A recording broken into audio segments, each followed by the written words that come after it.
Right,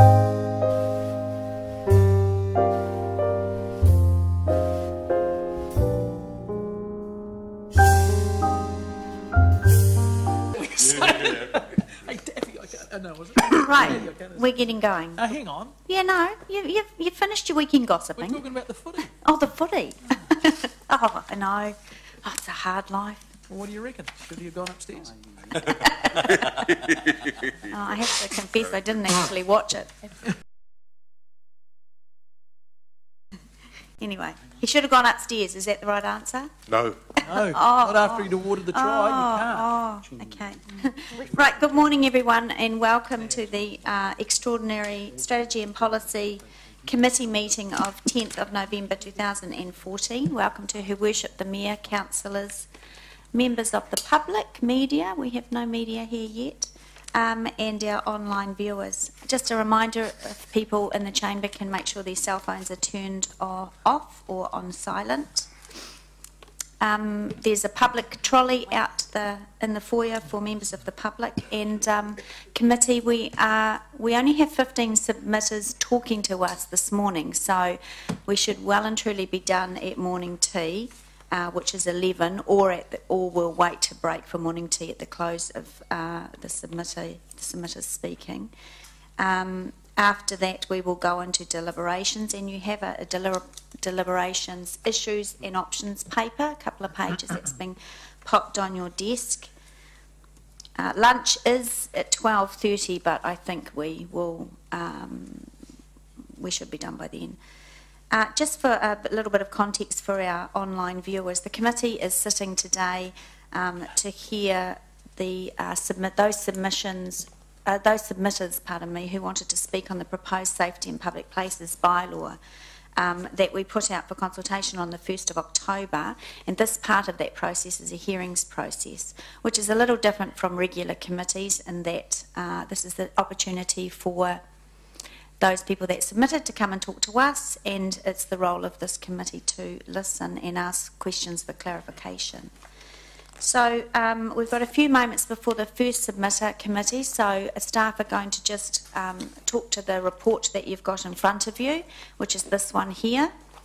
So, Chair, can I just let you know that I've got a speaking engagement. I'll be leaving at 10:15. Yes, thank you, Your Worship. And so before we get staff to come down, we just need to run through a couple of housekeeping things. So the apologies, I have Councillor Gallagher and Councillor Pascoe for lateness, and as Her Worship has just said, she has to pop out for an engagement, and the Deputy Mayor may have to also pop out for Deputy Mayoral duties as well. So I will move those apologies. Seconded? Seconded by Councillor Wilson. All those in favour? Against? Thank you. Confirmation of the agenda. I will confirm that the agenda is correct. Seconded by Councillor Wilson. Thank you. All those in favour? Aye. Any against? That's carried. Are there any declarations of interest? Councillor Wilson is particularly interested. Excellent. And public forum is not needed because we are in a hearings process. Right, item 5, the staff report. So Liz is coming down to the hot seat. Is she here? She ran away. Do you have a spare agenda? Kids have been vomiting going on last night. And I think I've picked it up. Where's Liz? Just popped down. Oh, okay. So Aaron, are you coming down? They've been going through school apparently.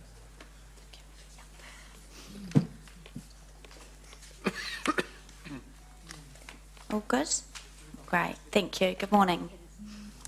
Right, you can take the report as read, but if there are anything you wanted to touch on? No, I'll take the report as read. Okay, that was easy. Any questions of the report? Now we do need to move the recommendation on page 7, which is just a procedural matter. But are there any questions, councillors, on anything in the report, the summary of submissions?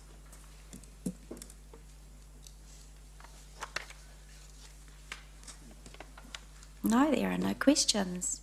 So with that, just on page 7, I will move that A, that the report be received, and B, that council provide direction on the Safety in Public Places Bylaw 2014 to enable staff to report back to the 19th of November, Strategy and Policy Committee. And as I said, we will do that at the end of deliberations. Thank you, Councillor Wilson. Seconded. Is there any debate on that? Question, Councillor Mallett? Yeah, just a question. Shouldn't that say that the council direct staff to da-da-da? What, it says we provide direction, so presumably there has to be some direction provision provided. What are we going to provide? Yes, there does. So that will come out of the deliberation. So we'll listen to the submitters this morning. Yeah. Then we'll take a break. Staff have provided us with the issues and options paper. Then if there is anything that you want to add to that, or how you want to craft staff to bring the report back, that's the deliberations part. So we need to provide direction at the end of this process. I suppose, Chair, So this is just noting that we will provide some direction yet to be determined. Yeah. So I guess my question was, why aren't we just waiting and doing that all at once? Well, I was just going off advice from democracy, but Seems odd. Anyway. But I understand what you're doing now, but it Yeah. did seem a bit... I'm right behind the mirror and it seemed a bit odd though. well, I'm just going on staff advice. So if there are no further questions, I'll move that. Seconded by Councillor Wilson. All those in favour? Any against? Okay, that's carried. Thank you. Right, I'm searching for our first submitter. So the first submission is submission number 4 from the Hamilton Central Business Association. I don't see Sandy Turner in the room, so we're going to have to skip about a little bit here. Is David McNabb in the room? We are running a little early. No. Rosa Marie Adelaide, would you like to come forward? Good morning. Yes, just sit there. Okay, committee, this is submission number 59. Good morning. Right, sorry, Rosa. You have 5 minutes to speak. The bell will go at 4 minutes, and you need to leave time for questions as well. Okay. Okay, thank you. I agree that legislation needs to be made that protects the public. I agree, as mentioned in the statement of proposal, that every member of the public has the right to enjoy public places that are accessible, safe, free and inclusive. I agree that a shared ownership of public space is important for developing and maintaining a sense of community. However, this bylaw seeks to construct the homeless as the others, as not full members of the public, and therefore reproducing and highlighting social distancing. Policy that seeks to police, displace and regulate those who are homeless maintain this distance. The result that this will have on our sense of community is described in the Waikato study on homelessness and social inclusion.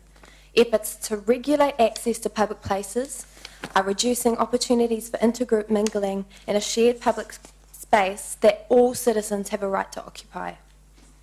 I submit that the local council does not have the legal right to create this bylaw.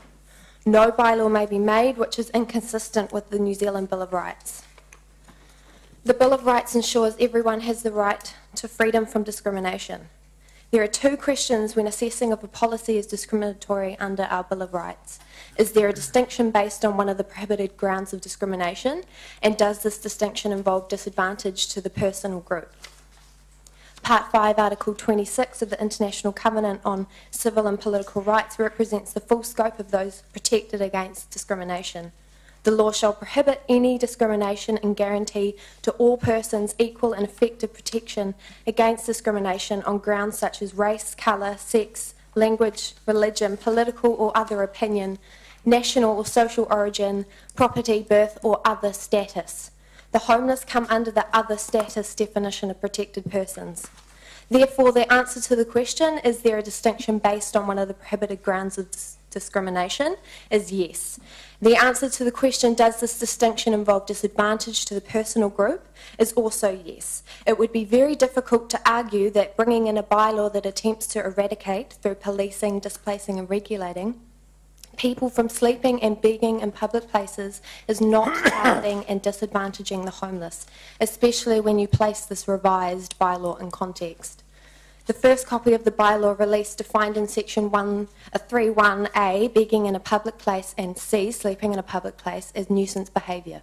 These were quite obviously in violation of the Bill of Rights.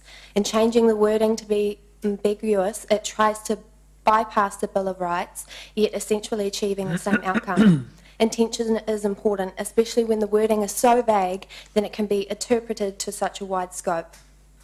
The Ministry of Justice's non-discrimination standards for government in the public sector explains that where a legislative provision, policy, practice or service appears to be inconsistent with the right to be free from discrimination, it is up to you or your agency to establish how that inconsistency is justified under Section 5 of the Bill of Rights. That means justifying your policy or proposed law with evidence such as research, empirical data, finding from consultation, reports, or the results of inquiries or reviews. As with any good policy development, it is important not to act on assumptions, but to provide a well-argued case based on high-quality analysis and research that clearly establishes why a particular course of action is necessary. I am yet to see empirical data, high-quality analysis and research on the need for this bylaw. Discrimination or not, it is what I expect from the Council. One of the criteria for making a bylaw is to decide if it's the most appropriate form of bylaw. Whether discriminatory or not, I do not think that the most appropriate form of bylaw would be to fine a person sleeping in a public place, even when causing obstruction, an amount up to $20,000. I agree that legislation needs to be made that protects the public. If this bylaw would like to truly protect the public, I would like to see a Hamilton City Safety and Public Places bylaw that protects the safety and health of a group of people who are 9 times more likely to be murdered. I would like to see a Hamilton City Safety and Public Places bylaw that protects the safety and health of a group of people who are very vulnerable to assault. I do not want to see a discriminatory bylaw disguised as a Hamilton City Safety and Public Places plan. Thank you, Rosa Marie. Right, any questions, committee? Councillor Mallett. Thanks. Madam Chair. Oh, Rosa Marie. Adelaide's your first name, isn't it? Yes, yeah. Thank you, Adelaide. Oh, sorry, my apologies, Adelaide. You said that the public needs to be protected from some behaviours. What behaviours are you talking about there? Behaviours that are discriminatory and harassment towards those who are homeless. So urinating, defecating on the streets. That's already a law. Threatening begging. Begging is not threatening. Threatening is extortion. So it's already a law. Repeatedly going up to people at restaurants and asking for money. I have no problem with that. Thank you. Are there any further questions? Yeah, just Councillor Wilson. Adelaide, look, thanks for coming along. I'm pleased that you're so passionate about the rights of the homeless.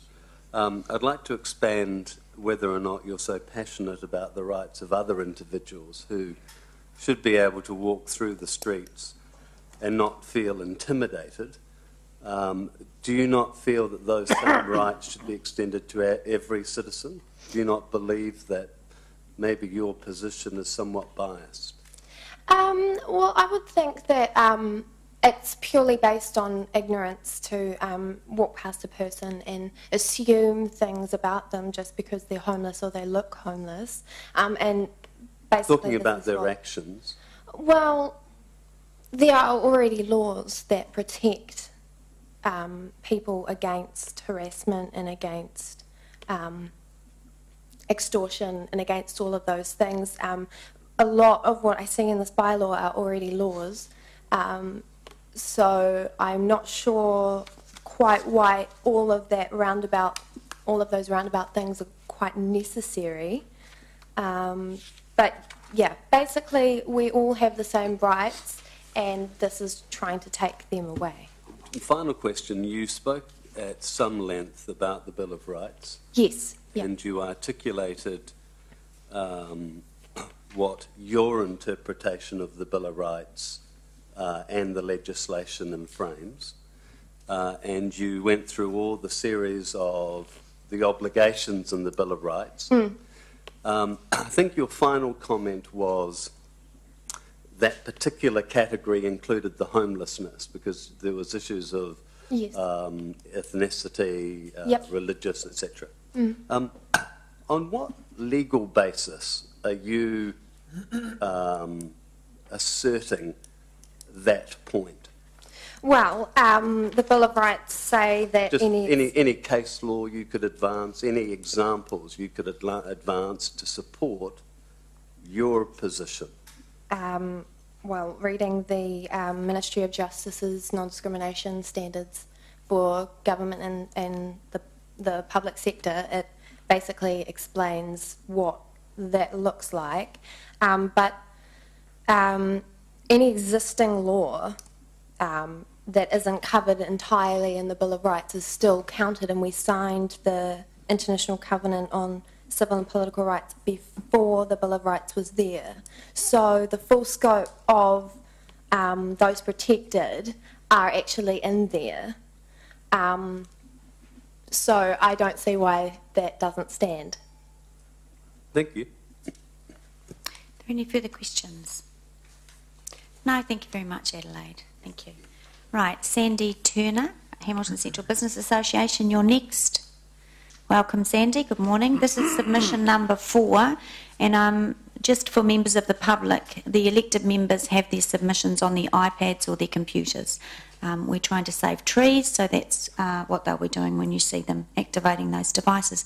Good morning, Sandy. Good morning. You have 20 minutes. The bell will ding at 15, and make sure you leave time for questions. Thank you. Thank you. Apologies for being late. I thought I wasn't on till 9:15. No, that's okay. We were early. Okay. So, sorry, just a little bit of an introduction. Yes, my name's Sandy Turner. I'm the General Manager for Hamilton Central Business Association. I represent 1,200 members. We make up retail, property owners, professional services, cafes and restaurants, specifically within a boundary in the CBD. Our members contribute billions of dollars in commercial properties and developments, and we employ literally hundreds of employees. The CBD, as many are aware, have been going through some tough trading times, not just due to the economic recession, but also the development of outside shopping precincts like the Base. And we have had some very passionate and committed business operators who have invested hugely in staying in the CBD. The reason these businesses choose to stay are for a variety of reasons. One, because of their passion about the product or service they deliver. Some are forced to stay due to the fact that they are tied up in leases or have money tied up in commercial buildings. Businesses have started to feel, and property owners have started to feel positive due to the changes in the economic situation and also the recent redevelopments that have occurred in the CBD. However, many of you are aware of the challenges that we've faced over the last 2 or 3 years. A lot of these challenges came about through the introduction of psychoactive substances, which we are very grateful is currently not a major issue until perhaps government changes their legislation again.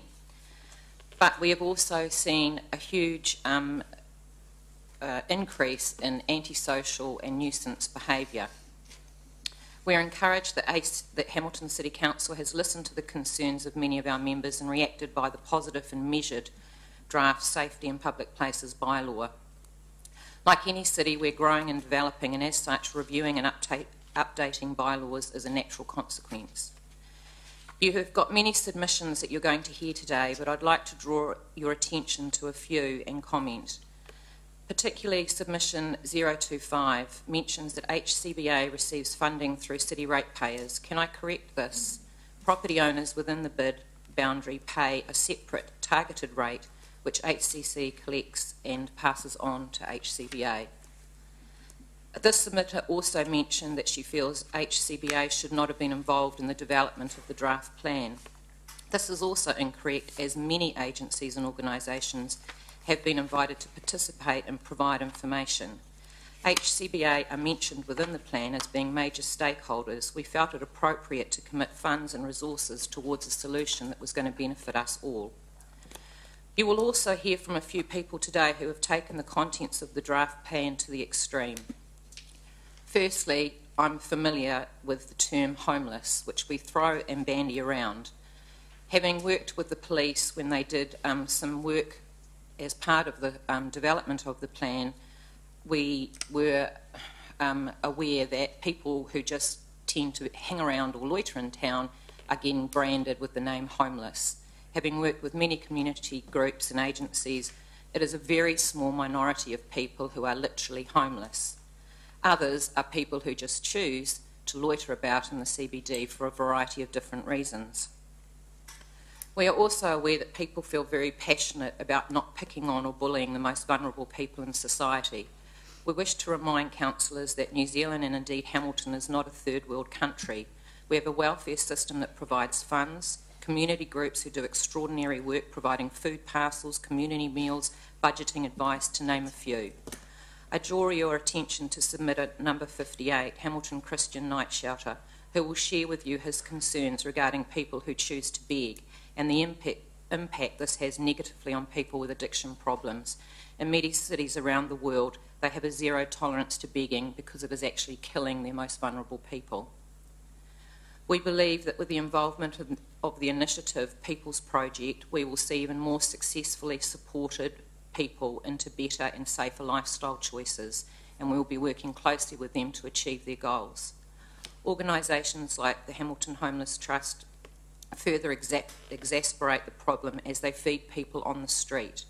Why, when we have so many excellent community groups who provide people with not just warm, dry, indoor hospitality and nutritious meals, but they also allow people their dignity by asking for a gold coin donation. They provide wraparound services and support and require people to be sober and drug-free. By feeding people in public spaces with none of those services, we are also contributing to people who are most vulnerable with addictions and other associated issues. Our members really want to see this bylaw go through. We are aware of the measured and sensible approach that Council will take. We understand that people have taken portions of this bylaw and are looking at extreme situations. We see by other activities that Council undertake that this will not be the case. Little old ladies dropping things on the footpath or somebody sitting with their friends having a quiet conversation are not what this bylaw is all about. This is about helping to empower our business operators, investors and people visiting our city to see that we take their safety and their security as real, true concerns. It's also about respecting the investment that people are placing into our city and making sure that it's a place that we can all be proud of.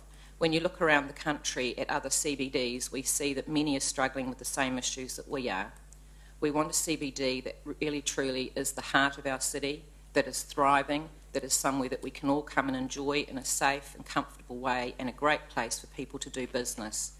One of the greatest assets of our CBD are the owner-operator businesses. We have many, many businesses that are owned by small New Zealand-based companies that support New Zealand-based designers and manufacturers and create hugely to our economy.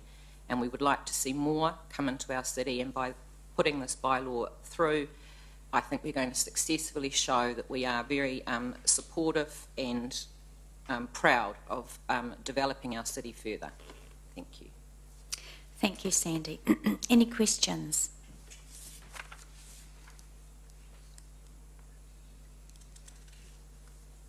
No questions.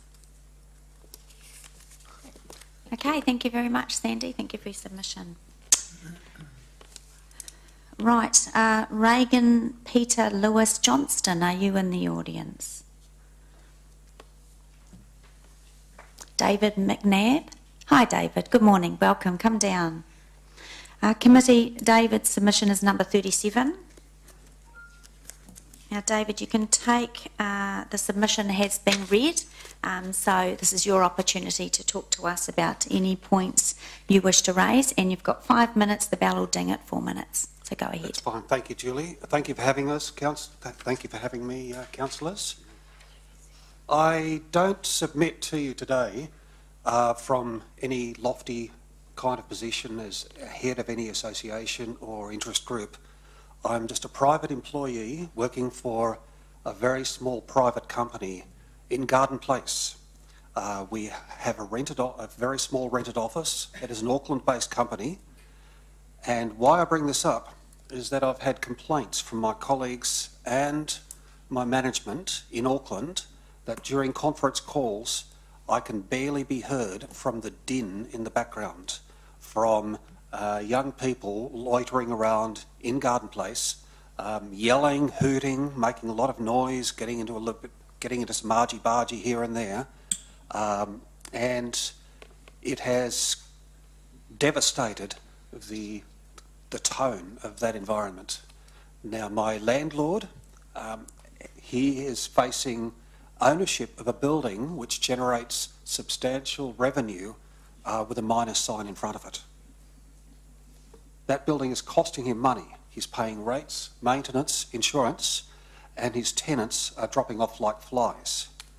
So my main area of concern is that the area of Garden Place and the CBD in general, with the conduct that takes place on that area even during business hours, is not conducive to business. It is repellent to commercial tenants, it is repellent to shoppers, and that would be a major reason why the base has been enjoying such an upsurge in business at the expense of the CBD. So my hope is that with the bylaw, that with the fine-tuning that I could see following here from here on, I would hope that provisions be included to manage the levels of noise and to address, the negative environment that is currently taking place. Great, thank you. Any questions? Councillor Forsyth. Hello, thanks David for submitting today. How long have you been working in the CBD, in Garden Place? 6 months. Very good. And you haven't come from any other part of Hamilton, you've just come from another... Prior to working in the CBD, I was working for livestock improvement out on the fringe of Hamilton in Ruakura. Okay. I must add that it's been quite a shock to me, and there have been other tenants in that building who have moved out because of the noise, because of the vomit on the footpath as we walk into work, vandalism and damage, signage, commercial signage being torn down. I hate to say this, but Hamilton CBD is getting a bit of a bad rap as an area slipping slowly into dereliction, and I'm really hoping that the bylaw may be a tool in the kit of tools that can help us turn this around. Councillor Mallett. Thanks. Turn it off. Thanks very much for your submission. Look, it's really important that we get concrete examples of what's going on rather than using generic things that might or might not be happening. So you're clearly in ground zero there. So can you just give us some examples of what you've actually seen? Okay. I can give you first-hand and second-hand. Yep.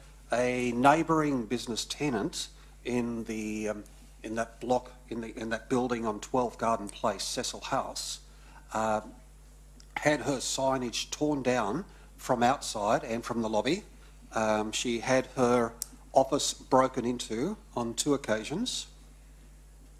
A couple of times I've walked in to work myself. There's been vomit on the step of that building. When you said broken into whilst that people were there, or was at night? Okay. The noise my major complaint at the moment, however, is noise, and quite needless. We get people yelling. They're not having quiet conversations, enjoying each other's company. I mean, they are some of the time. Other times, the noise level rises to yelling, and it is quite distracting to my work. I'm a software designer. I need to be able to hold hundreds of concurrent thoughts and interrelate these thoughts and I lose my train of thought. My productivity is utterly shattered at times, and I may be having to move out of the area myself and seek an office elsewhere. Thank you for your examples. Okay. Thank you. Thank you for your submission today. Okay. Thank Thanks.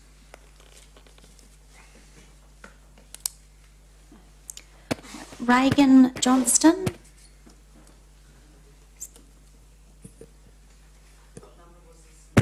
Submission number 60.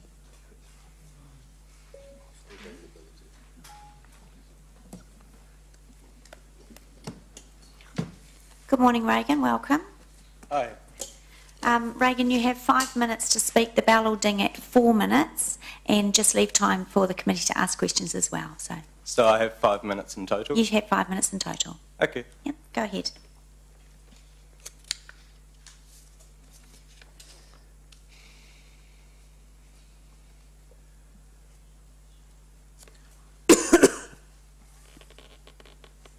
At 3.1, I note that the original proposal has differed from what it is currently. So it refers to sleeping. It had this idea that we're going to ban sleeping in public places as a whole. Somehow there's going to be enforcement provisions across the entire city. I think it's good to make it a question of whether there's an obstruction. For me personally, I'm kind of confused because I remember standing up against a wall while I was busking. Well, I wasn't busking, but I was holding a guitar, and I was told to leave the area because I was a public obstruction. And there was 4 people who had a lot of difficulty moving past me over a 2-metre area that was free in front of me because I was a public obstruction, because the police officer told me so. And I remember in this kind of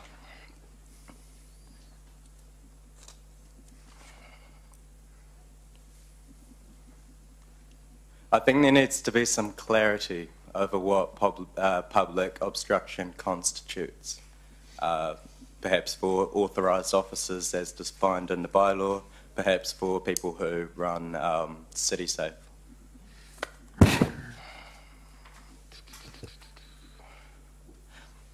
And in 3.1 as well, there's this big provision as to urination and defecation. I do understand the purpose of this and why it's become relevant in Hamilton. I remember I spoke to one guy who owns one of the bars on Victoria Street, and his position was that a person had defecated in the doorway of their property. It's unacceptable behaviour, it doesn't make sense. But at the same time, that's defecation, slightly different to urination. In either circumstance, I don't understand why anyone would feel a need to, urinate or defecate on a street or any concrete thing or anything like that. But what I wonder is, the public toilets aren't actually open 24/7. So, there's always going to be this window where people don't have any options, yet they're going to be susceptible to being liable under the bylaw for urinating or defecating outside. One would think that urination, say on vegetation where there's no damage or need for the council to clean it up, that can be an acceptable activity, or that the council wouldn't feel the need to take legislative provisions over it, except insofar as it comes under this idea of, public indecency, for which I think a law already exists. I don't know why you'd waste the paper. What else have we got? I thought this was on the 19th, by the way, so I'm kind of rereading and then just talking to it. That's okay, you're doing well.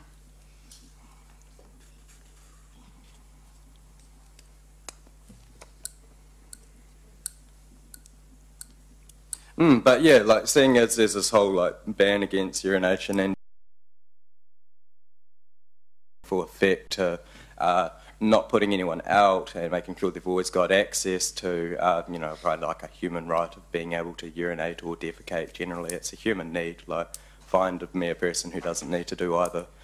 By updating it and ensuring that all the public toilets across the whole city, because the bylaw applies to the whole city, like all public toilets are open 24/7. Yeah, it's good. It's meaningful access. Like, very happy with the council. Thank you. Oh, mind-altering substance. Like, I hope that gets, like, coffee. I don't know why coffee's not a drug. Caffeine's a drug. Like, caffeine's worth having a look at. But, like, currently the bylaw's saying that tea's going to be illegal. I just find that quite strange. Tea's not coffee, but, like, both of them have caffeine, that kind of thing. I just think proposed bylaws, just any legislation, should be very specific in what it's trying to address. Anything else? The skateboard stuff confuses me. They're saying, like, we're going to make it that you're not allowed to skateboard in areas where we've already said you're not allowed to use skateboards.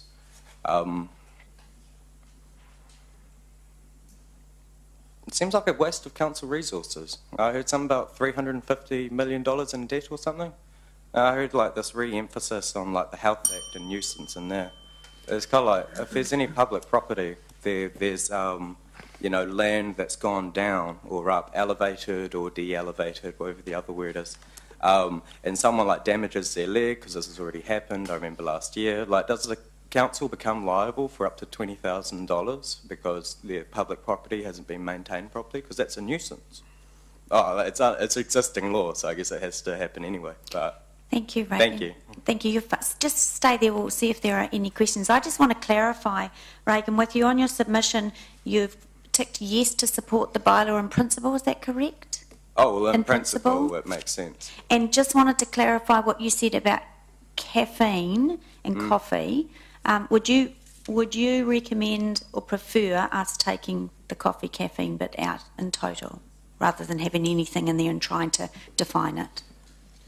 If there's specific substances you want to prohibit, I think it would be pragmatic to list them and focus on what you're trying to prevent. Okay. Although I do note that with synthetics there was a kind of a difficulty tracking synthetics because the chemical constantly updated and changed and whatnot. So you'd want to make provisions for that. But it's more probably what the drug is likely to do to someone's mind. Synthetics are similar to pee, makes people more aggressive, that kind of thing. So, thank you. Yeah. Great, thanks for clearing that up. Any questions? Councillor Mallett? Just wonder, Regan, you're talking about people, everyone needs to urinate and go to the toilet, etc. Do you accept that people have any responsibilities? Yeah, for example, the council has a responsibility to uphold human rights, such as, urination and defecation. On someone else's property? On someone else's property. I think... So I guess where I said streets... You're a sentient being, you're capable of hanging on until you can find a toilet? Oh, if you want to go there, I guess if you urinate or defecate on someone's property... that's defined as a private nuisance, isn't it? There's existing laws for it. Yeah. Do you think that it's not unreasonable to expect people not to do that? Oh, did you ask the trees if they mind being peed on? Okay. Trees are not human beings. I don't. Yeah, thank you, Reagan. I think you've answered the questions well. Are there any further Yes, questions? I think people have personal responsibility. There we go. Thank you, Reagan. Any further questions? No, thank you very much for taking the time to speak to us today. Thank you. Okay. Right, next submission is Max Coyle, submission number 52. Max, are you here? No, he's not here. Alvina Edwards, welcome, good morning. Committee, this is submission number 61, and Alvina is speaking on behalf of the Hamilton Homeless Trust. Alvina, you have 20 minutes. The bell will go at 15. Leave time for questions. Thank you. Kia ora. I'd also like to introduce Patrina Toimata at the back, one of the executives, and Michelle Williams, the Treasurer of Hamilton Homeless Trust. Did they want to come down and join you? Come down. Yeah, come down. You're welcome to. We'll get some chairs. I actually want to acknowledge the two submissions beforehand, Regan, and I also want to acknowledge the Adelaide. Adelaide. Thank you. Morning, ladies. I think, first of all, I'll start with defining who is Hamilton Homeless Trust, because I heard Sandy Turner talking about serving meals in public places. So we work on the outside walls of agencies to engage people experiencing homelessness who have been disconnected or alienated, not only from mainstream services and supports, but from the services targeting homeless peoples as well. We also serve the poor, the working poor, and those living in poverty. Although our strategy is to provide food, clothing, footwear and bedding, this does not decrease homelessness. We understand that. Vision, including strategies to end this problem, is by providing affordable housing and needed services to prevent homelessness from occurring in the first place. People who are homeless include those that we think of, who we may think of first, people we know as rough sleepers. Sleeping out in the streets and public places such as parks or maybe car parks or abandoned buildings, it is not known how many people are in this situation in Hamilton. Homelessness is more complex and is a much wider community problem. The problem of homelessness and housing exclusion refers to the failure of society and to ensure that adequate systems, funding and support are in place so that all people, even in crisis situations, have access to housing. The goal of ending homelessness is to ensure housing stability, which means people have a fixed address and housing that is appropriate, affordable, safe, adequately maintained, accessible and suitable in size, and includes required services as needed supportive in addition to income and supports. To the people sleeping on the main streets outside busy buildings, there's more going on. A significant mental health problem, a drug problem, an alcohol problem. They need help. Maybe instead of worrying about what the city is supposedly looking like, you should worry more about the housing shortage or the lack of good mental health and drug and alcohol services in your area.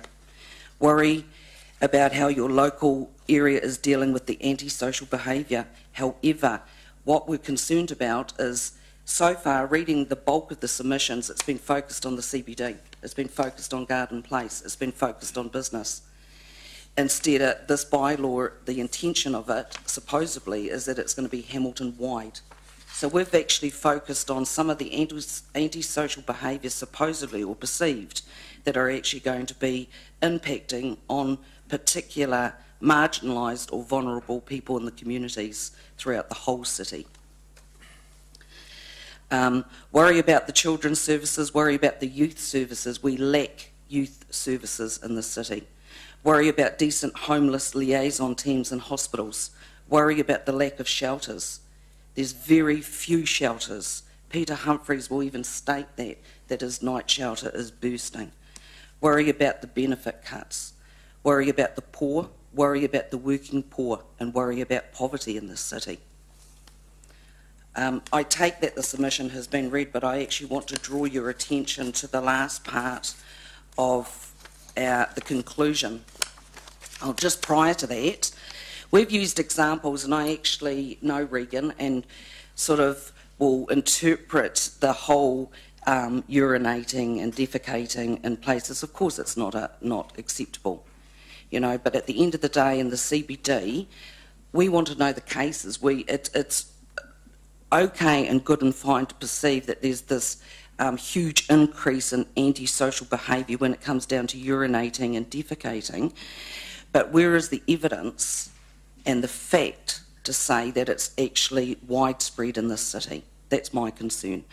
It's our concern. I think the other one too was in parks, and we use it. If there's no access to a toilet and you've got a 4-year-old that has to urinate, I'm not sure how many of you went on day trips as children and the parents pulled to the side of the road and asked you all to urinate behind a tree or in a paddock, and you still see it going on. Or even children vomiting and other people vomiting. Look, I tell you what, I think the biggest occurrences of urinating might actually be on a Thursday, Friday and a Saturday night in your CBD. You know, the other one is what's actually tended to happen is that everyone's perceiving the homeless people as being the issue. This bylaw isn't called the let's make the city safe from the homeless people who we perceive as homeless. Remember, there's a wide definition of who is homeless. Who we serve, and we serve because there's a meal that is needed. Out in Hamilton East, we serve in Steel Park. We actually have kaumātua or elderly people that run out of food either of those nights, prior to pension or after. So we serve on a Wednesday and a Sunday night there. We actually serve students that can't eat. We actually serve the working poor that have no money. They come to our meals. We haven't gathered the statistics to say of the growing numbers that come to our servings, and it can go from 30 on a wet night, that may be your chronic homeless, sleeping rough, to 100. So we serve families. We have mum, dad and the children coming to our servings. It's a sign of poverty. So at the end of the day, we don't want to be going and victimising, marginalising, and then creating bylaws that are going to be the criminalisation of the poor in the city. I'll go back to the conclusion, and basically it is vague. We don't know, it's uncertain. We have no idea at the moment. To the submissions that I've read every one of them, read the media articles, followed social media, and it seems to be it's concentrating the bylaw on the CBD. If you're going to make it Hamilton-wide, it is really vague and uncertain. I think some of the definitions are a little bit dated too. If you actually look at the descriptions of nuisance, even in a contemporary context, I've gone through to the different councils, Auckland, and looked out the Act, the 1956 Act on nuisance. It's dated. It really is. I think the other one too is who's the reasonable person? Legally it's the reasonable man still. It hasn't been changed. So we're looking at the reasonable person. Who is a reasonable person? Sandy Turner sat here and said that we're exacerbating the issue of homelessness by actually feeding them. No, we're not. We're meeting a need. We are meeting a need.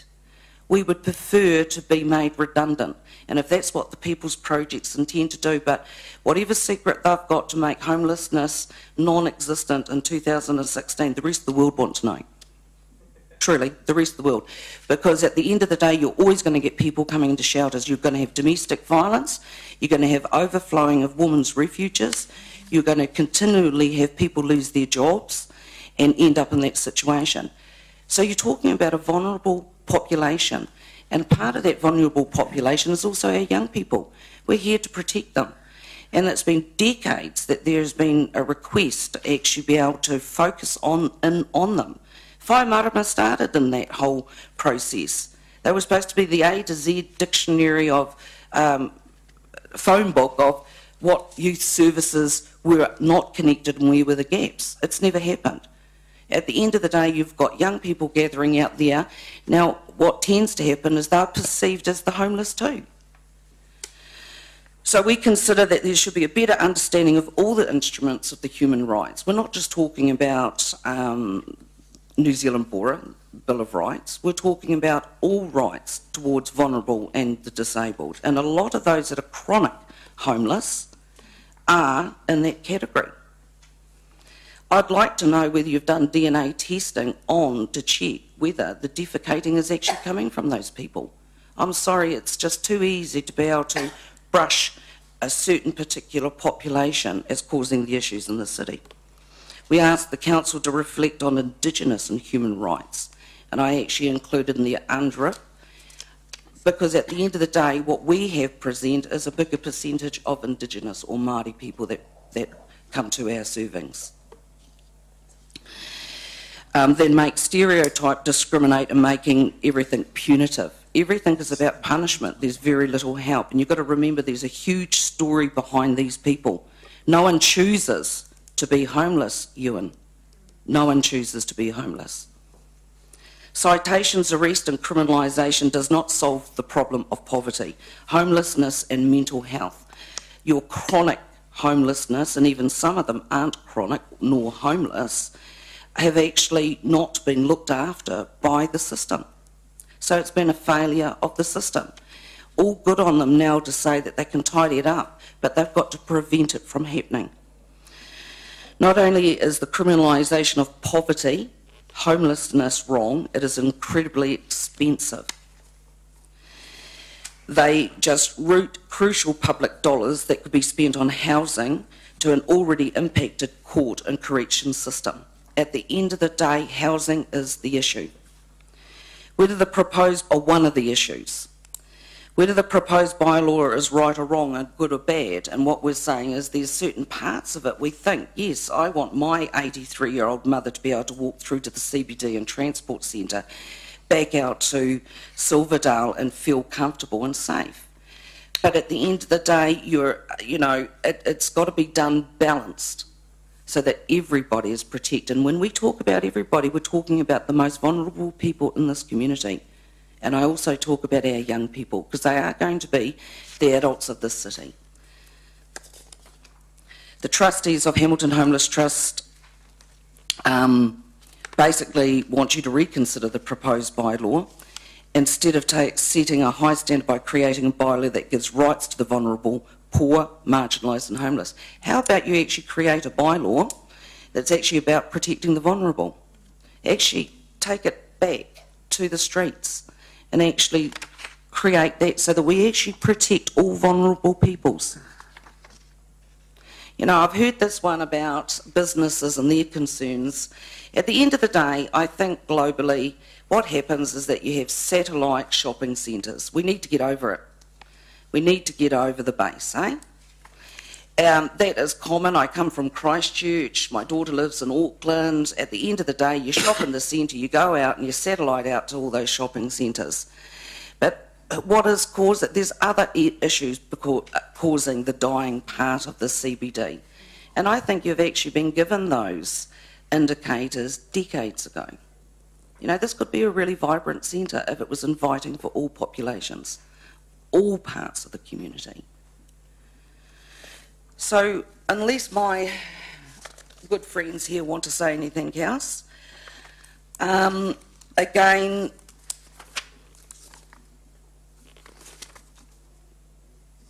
at the end of the day, there is a range of legislation that governs safety and behaviour in public places, such as the Summary Offences Act and the Crimes Act.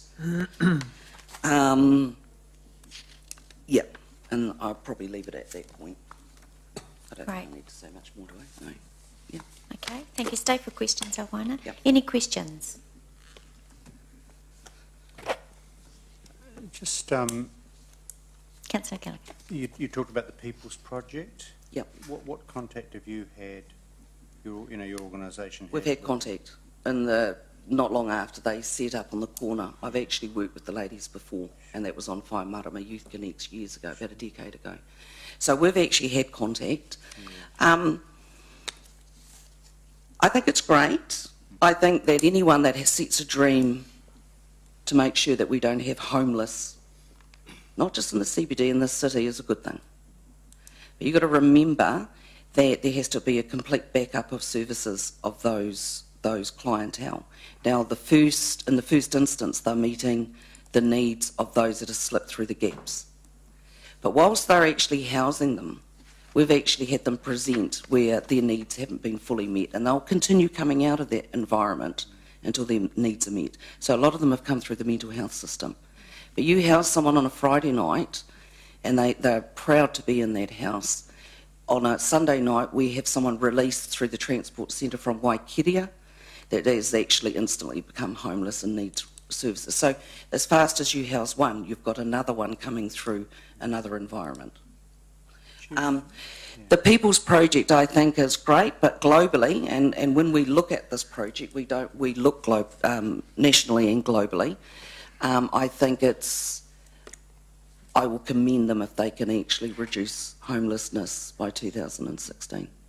The other one is that you've got other things happening going to contribute to homelessness shortly. So you've actually got the relocating of those that are actually in Jepson Place or Old Farm Road. You've actually got, possibly pending on the outcome of the proposal, you've got the elderly person. You've got to look out 365 people to be housed in the city. I would love to know if there has been any full study, firstly, on homelessness in all its stages, and the next one is on housing. Because, you know, as fast as you put in these bylaws, you've actually got to look at the contributing factors. You talked about the mental health. Yep. What sort of interface would you have had with the DHB, with our mental health services as an organisation? I'm just interested in kind of, the dialogue. And... Not really. I mean, our role at the moment, and we have some other projects to develop it. As you know, there's been a bit of history with Hamilton Homeless Trust. So the whole idea was to strengthen the infrastructure and to start putting the feelers out. The first part was to make sure that we actually didn't tread on any of the other services that are providing within the city. Okay. As far as the mental health services, they're really clear, the ones that are coming to the servings, that they're dealing with the People's Project. So they're engaged. So we do not provide, we provide a hot meal that is needed, we provide warm clothing, or appropriate clothing, and we provide bedding. That's the stage we're at. Thank you. Any further questions? I thank you very much for your submission, taking the time to speak to us today. Thank you. Right, Max Coyle. I don't think he's... Oh, no. Still not here. All right. Catherine Hodges, you're not here. Peter Humphreys, not here. Nicolina Newcomb, are you here? Nope. Brian Milicic, he's not here. Right, I think we will take a 10-minute break while we wait for other submitters. So let's say we'll be back at 10:10.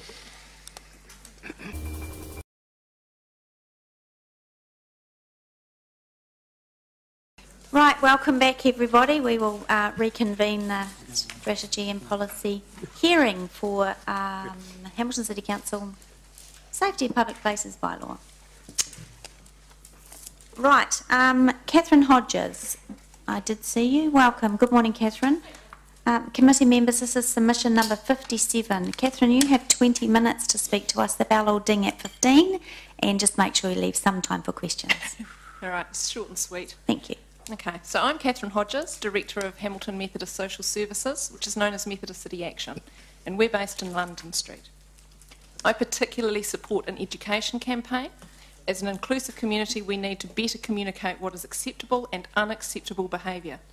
I support the reason for the proposal, but advocate for clear definition of antisocial nuisance behaviours.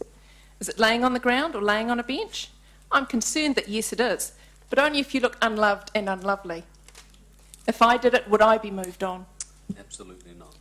A large issue in Garden Place in particular are the students that use the space during their breaks. I've witnessed smoking, swearing, spitting, and had a number of people tell me they feel more intimidated by these groups of youth than other users of that space. I'm also concerned about how the bylaw will be meaningfully resourced. Finding people who are on limited incomes will only further increase hardship and won't change the behaviours that have become a concern. There also needs to be a better solution than just moving someone on. That doesn't solve the problem. Let's not forget that we are trying to create an inclusive community where all city users feel safe. All done. Oh, took me by surprise. You got applause for brevity. Welcome, Catherine. Right, any questions? Councillor Gallagher. The unloved and unlovely bit, and that's what I'm trying to get at here is the balance, you know what I mean, of freedom, of people being to be themselves versus if I'm with, dare I say it, my 88-year-old mother and I'm walking down the street and I want to go from A to B, I want to do it in a fairly relaxed environment where I'm not hassled. Where is that? I guess it's just looking for that balance. Because I'm just interested in terms of, you know, if someone's lying on a park bench, it's kind of, they're not causing disturbance to people. No, they're not. It's just our perception of what makes us feel uncomfortable. And often, if I wanted to sit on that park bench where someone's laying down, I'd go, budge up, mate. You know, I'd communicate with them, and that's something that we don't do very well in this city, is communicate with the people that make us uncomfortable. And if we give them respect of saying, oh, what are you doing? What's your name? You shouldn't be doing that. Actually, they usually will pay attention to that and treat you respectfully in return. Now, I'm not reflecting at all on our current City Safe team, I stress that, but my brain says, just like, you know, I've been out in a previous job with the cops at 2 in the morning, and I was so impressed with their skill set, you know, conflict resolution, talking down situations, you know, high level of training, in not all, but in most cases. Yeah. Seems to me that if we're doing any kind of bylaw that wants to allow people to exercise freedom to go from A to B without harassment, then the training set, I don't want to put words in your mouth, but I don't, do you have any views or observations in terms of, you know, a team that's out there to... We haven't had a lot to do with City Safe down the far end of the CBD where we're located, and we have noticed in recent months that the beat team doesn't seem to be in existence any longer. We found them absolutely fantastic, and I see in some of the documentation you've already put together that you'd like to see a stronger police presence in the centre of the city, and we would support that. The beat team knew the backgrounds of the people that we had the most difficulty with at times. They were there in a flash and dealt with things really nicely and appropriately. We'd like to see that service supporting, I suppose, a beefed up City Safe team. But for those people to have really good training and how to diffuse situations, and for not just to move people on. There needs to be a bigger picture solution than just, oi, hop it. But not fining them either, because that's not going to change behaviours. One of the activities underway is the People's Project, which I understand is you know, collaborative, you know, working with DHB and Mayor's Office, others. Yeah. Have you had involvement with that or views? Yes, we've been talking with Julie, and we're... Could you perhaps just tease it? I'm just, because what I'm trying to get out of this is a bigger, better understanding of where you guys and others fit in. We do a bigger collaborative effort with the People's Project. I've got a meeting with Andrea Goebel and Julie tomorrow to work out how to get the People's Project to communicate more with my sector as well. I think the difficulty for the People's Project, as well as for the other social services in the city, is that there's not enough resources. And even the People's Project, from what I'm seeing and hearing from the people they're working with, is they don't have the full resources to be able to house people and find them employment, which is one of the first things that I mean, obviously, to a degree, it's my understanding that the City Council is putting in ratepayer, you know, some funding, but obviously moving on, I guess there'll be some issues of just adequate resources. Yeah. Yeah. It's not just a case of going, oh, look, here, social services of whatever type, you can do it, because we're not resourced to do it. We're mostly reliant on philanthropic funding, and that's an ever-decreasing and more divided pool. And everyone is doing more than what they're actually asked to do, because we feel strongly about supporting the people in the community and making it a more inclusive community. Thank you. Thank you. Councillor McPherson. Yeah, hi, Catherine. There's been some suggestion today that the problem, some of the more extreme offensive behaviours may be happening on your Thursday, Friday, Saturday nights and have a link to alcohol prevalence in the city. Quite What's likely. your take on that as compared with some of the other issues with homeless or streeties and during the week? I think it's quite likely, especially those evening activities, are more fuelled by alcohol. But it seems to be the same group of people that are around during the week that are tagged homeless that get blamed for everything in this city. And actually, they're not the ones that are causing the problems. They keep their heads down. They don't want to be noticed. Okay, thanks for that. Councillor Mallett. We had a chap here this morning, one of the earlier submitters talked about, he's got a little office down here somewhere, and I asked him for some specific examples. His signage has been torn down, his office has been broken into, there's been vomited on the steps, the noise from outside is so loud that he is unable to, well, it can be heard clearly by people when he's doing conference calls. Do you accept that there is a level at which people who run businesses, lease space in the CBD have the right to quiet enjoyment of their property? Absolutely. We all that the public have the right to quiet enjoyment of Martin with his 88-year-old mum has a right to come through. And do you think that that at the current situation there is valid concern that in many occasions that right is being taken away from people? I would agree with that, and you know, as I said in the written submission and this, we support the concept of a bylaw. It's just how it's done so that everyone's rights are recognised, that all city users are able to use the city and feel safe and not harassed, which includes some of those people that get labelled. There is, and some of the earlier submitters talked about that some of these issues are covered by law rather than bylaws. But issues of defecation, urination, loud swearing, threatening behaviour are clearly unacceptable behaviour, whether they're illegal or not. What other ways do we have to... It's the 88-year-old mum, is it? Martin, I'm waiting outside and I can't walk through Garden Place because it's too dangerous. What other steps can we take as a council, as opposed to, and we need something that works quickly? I think the first thing is communication. How many of the businesses have got together and actually talked to the other businesses that are training students and said, please, can you say to your students not to hang out in a big group, not to be spitting on the street, not to be swearing at people passing by? Can you just move around a bit and go and sit down?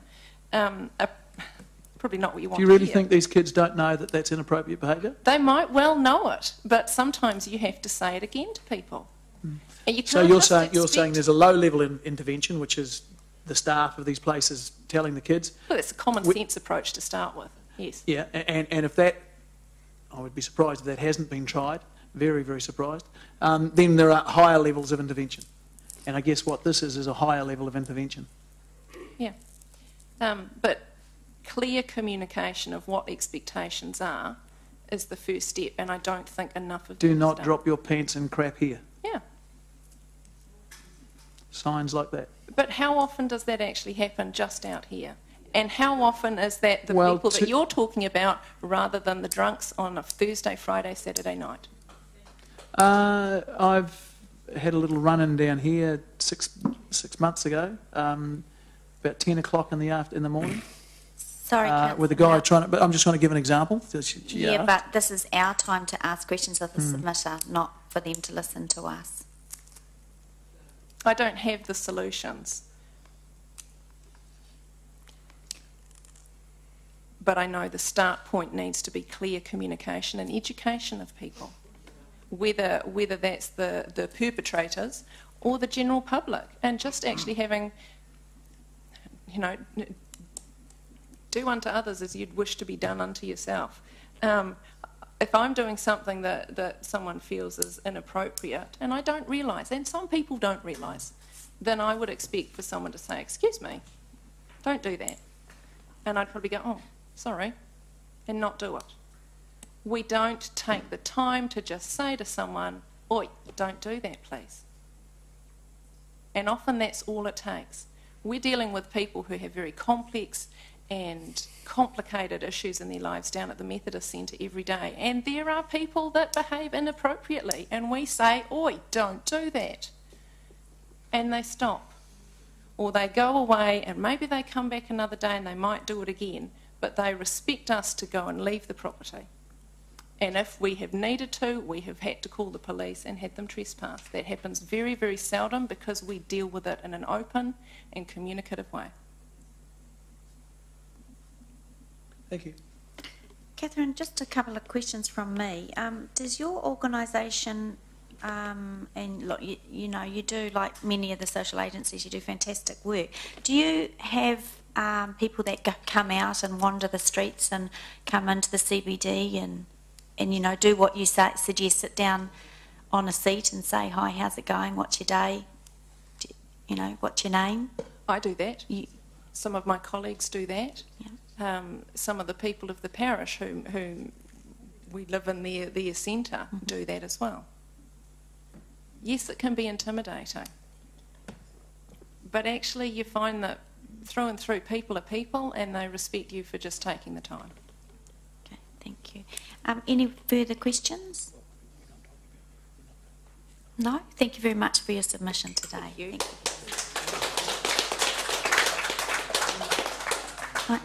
Peter Humphreys, you're next. Hi, Peter. Committee, this is submission number 58. You have 20 minutes, a balloting at 5 minutes, and leave time for questions. Thank you. Kia ora, morning, Madam Chair, councillors. I'm Peter Humphreys, the manager of the Hamilton Christian Night Shelter, and this is Lindsay Cumberpatch, one of our board members, and also CEO of the D.V. Bryant Trust. First of all, I'll just give you a little brief history of us, just to tell you what informs our submission today. We were started in 1999 when a lot of the boarding houses and cheap accommodation sort of disappeared off the market in Hamilton. A group of Christians got together and started an ecumenical trust called the Hamilton Christian Night Shelter Trust. And we've been going since 1999. We run a women's shelter over in Hamilton East. We've been running that since 2004 on Boundary Road, and then it shifted to Hamilton East, and we started that in 2006. We were originally around a men's shelter in Ross Trevor Street in an old Chinese restaurant, and the last 2.5, 3 years we've been in a new building at 474 Anglesey Street. Last night there would have been about 15 guys that were staying at the men's shelter, and there would have been about 7 women, so those guys wouldn't have been on the streets last night, so that's the service we sort of give to the city, really. First of all, I'd like to acknowledge some of the work that the council team did around the camp when the Cameron Road motor camp was closing down. Her Worship, the Mayor, held a few meetings over in Hamilton East, and she invited different agencies to come along and actually try and do something about... There's still about 20 people at the camp, and it was getting close to the date that everybody had to be moved out. Without those meetings, nothing would have actually happened. There are some funded organisations that are funded to actually look after people with mental health, but that wasn't happening at that time until the Mayor actually got on board and and the community team actually council's community team actually got on board and did something about it. In May, everybody moved out and everybody had somewhere to go. Most people had somewhere to go, so if the involvement hadn't happened, so we'd like to acknowledge that. That was a really important bit of work. Otherwise, those guys would have ended up on the streets, in jail, or sharing in overcrowded accommodation elsewhere. Just moving on to our submission. Our submission was really very much about the bylaw, about the begging side of the bylaw, not so much about the sleeping. Catherine's from the MCA has actually gone over that quite well. One of the issues we have is around the bylaw being we want also to educate the public. We understand that there needs to be some sort of rules around people begging on the streets, but we also need to have some sort of information for the public to actually not give money. It's not just the people asking for money. If they don't get money off the givers, they're not going to be begging on the streets. In Britain, I just recently visited Britain, and they have a sort of thing that's run throughout most of the cities, and it's called killing. Your kindness could be killing. It's about not giving to people on the street. Quite often it keeps them on the street. It sort of keeps them in that lifestyle. Also, it sort of keeps them in their addictions quite often as well. They don't spend it on food. They'll spend it on grog or on drugs or legal highs when it's available. So, yeah, one of our messages really to council is to try and come alongside and actually have some sort of education program. In Britain, what they do, they have posters. So the shopkeeper, if they sort of want to inform their customers, you know, not to give to beggars, they'll just put a little poster up in the window, don't give, you know, your kindness could be killing. So that's one of the submissions we made around the begging side of things. The other side of things is around the punitive nature of if a person gets a fine, what happens then? They get into debt. I was just going over the calculations of somebody with somebody the other day about them getting a flat. It was $185, and they were on a benefit. Once they finish paying their rent, they have $89 left. They'll have some debts. They had some debt to work and income, which is another $10 gone. And then they had another debt of $20, electricity cost of $20. And if they have a fine on top of that, then it's just another $10. That keeps them on the streets, that prevents them from getting accommodation, that keeps them homeless, and that keeps them begging as well. We've seen since the implementation of the window washers law in 2012, one article in the Waikato Times recently mentioned a chap had been done 30 times. How does that help that individual? So one of the things we've introduced into this as well is a new beginnings court that they started in Auckland prior to them introducing the bylaws around begging, and that was to support people rather than send them to jail. A social worker and a special court was set up so somebody could work alongside them and try and get them out of that. And there's been some really good results. I've sort of highlighted them in the submission, but I'll just some of the prison visits. Bed nights in prison reduced by 78%, 60% in 6 months following the participation. With the health of the guys, the interviewers, the participants rather, they led a healthier lifestyle, dealing with substance abuse issues, have a higher self-regard. Emergency department visits reduced by 16% during participation, 57% in 6 months following the participation. That's really important, because when you take your elderly mum or your daughter or your son to the hospital and there's a homeless person sitting there waiting to be served, he's holding up the queue. That homeless person could have actually been dealt with ages ago if there was some sort of intervention, and they could be they wouldn't be at that stage. I've had quite a lot of communication with the Tauranga Night Shelter Trust, which they've recently opened. And Aaron Fraser, one of the community constables over there, said it would actually be cheaper to keep somebody in an apartment in a mountain than keep them on the street. So there is a cost when we keep people on the streets.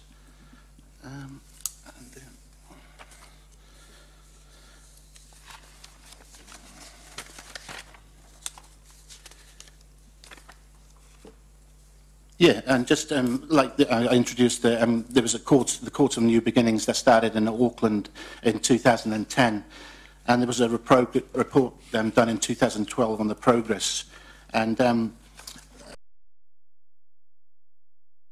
how sort of well it was run. Just around the cost benefits that somebody might ask about. The cost benefit of homeless courts are difficult to access. It would appear, however, that the New Beginnings Courts provides a cost benefit to the criminal justice system. The funding for the New Beginnings Courts required one new full-time employee. The cost for this has been met by the agencies involved in the project.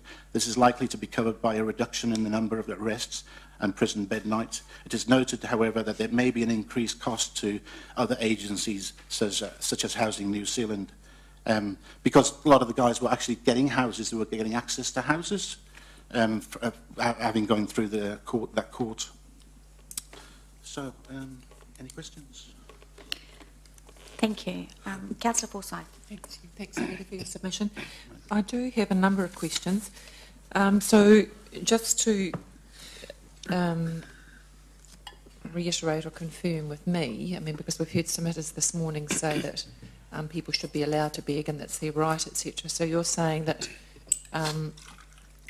just re-explain to me again why and what grounds, research I suppose, is what I'd like you to refer to if you have any, that the Your Kindness is Killing campaign is a direction that we should be travelling down? Just anecdotal evidence. I visited 3 different night shelters in England, Oxford, Cambridge and Wrexham in North Wales.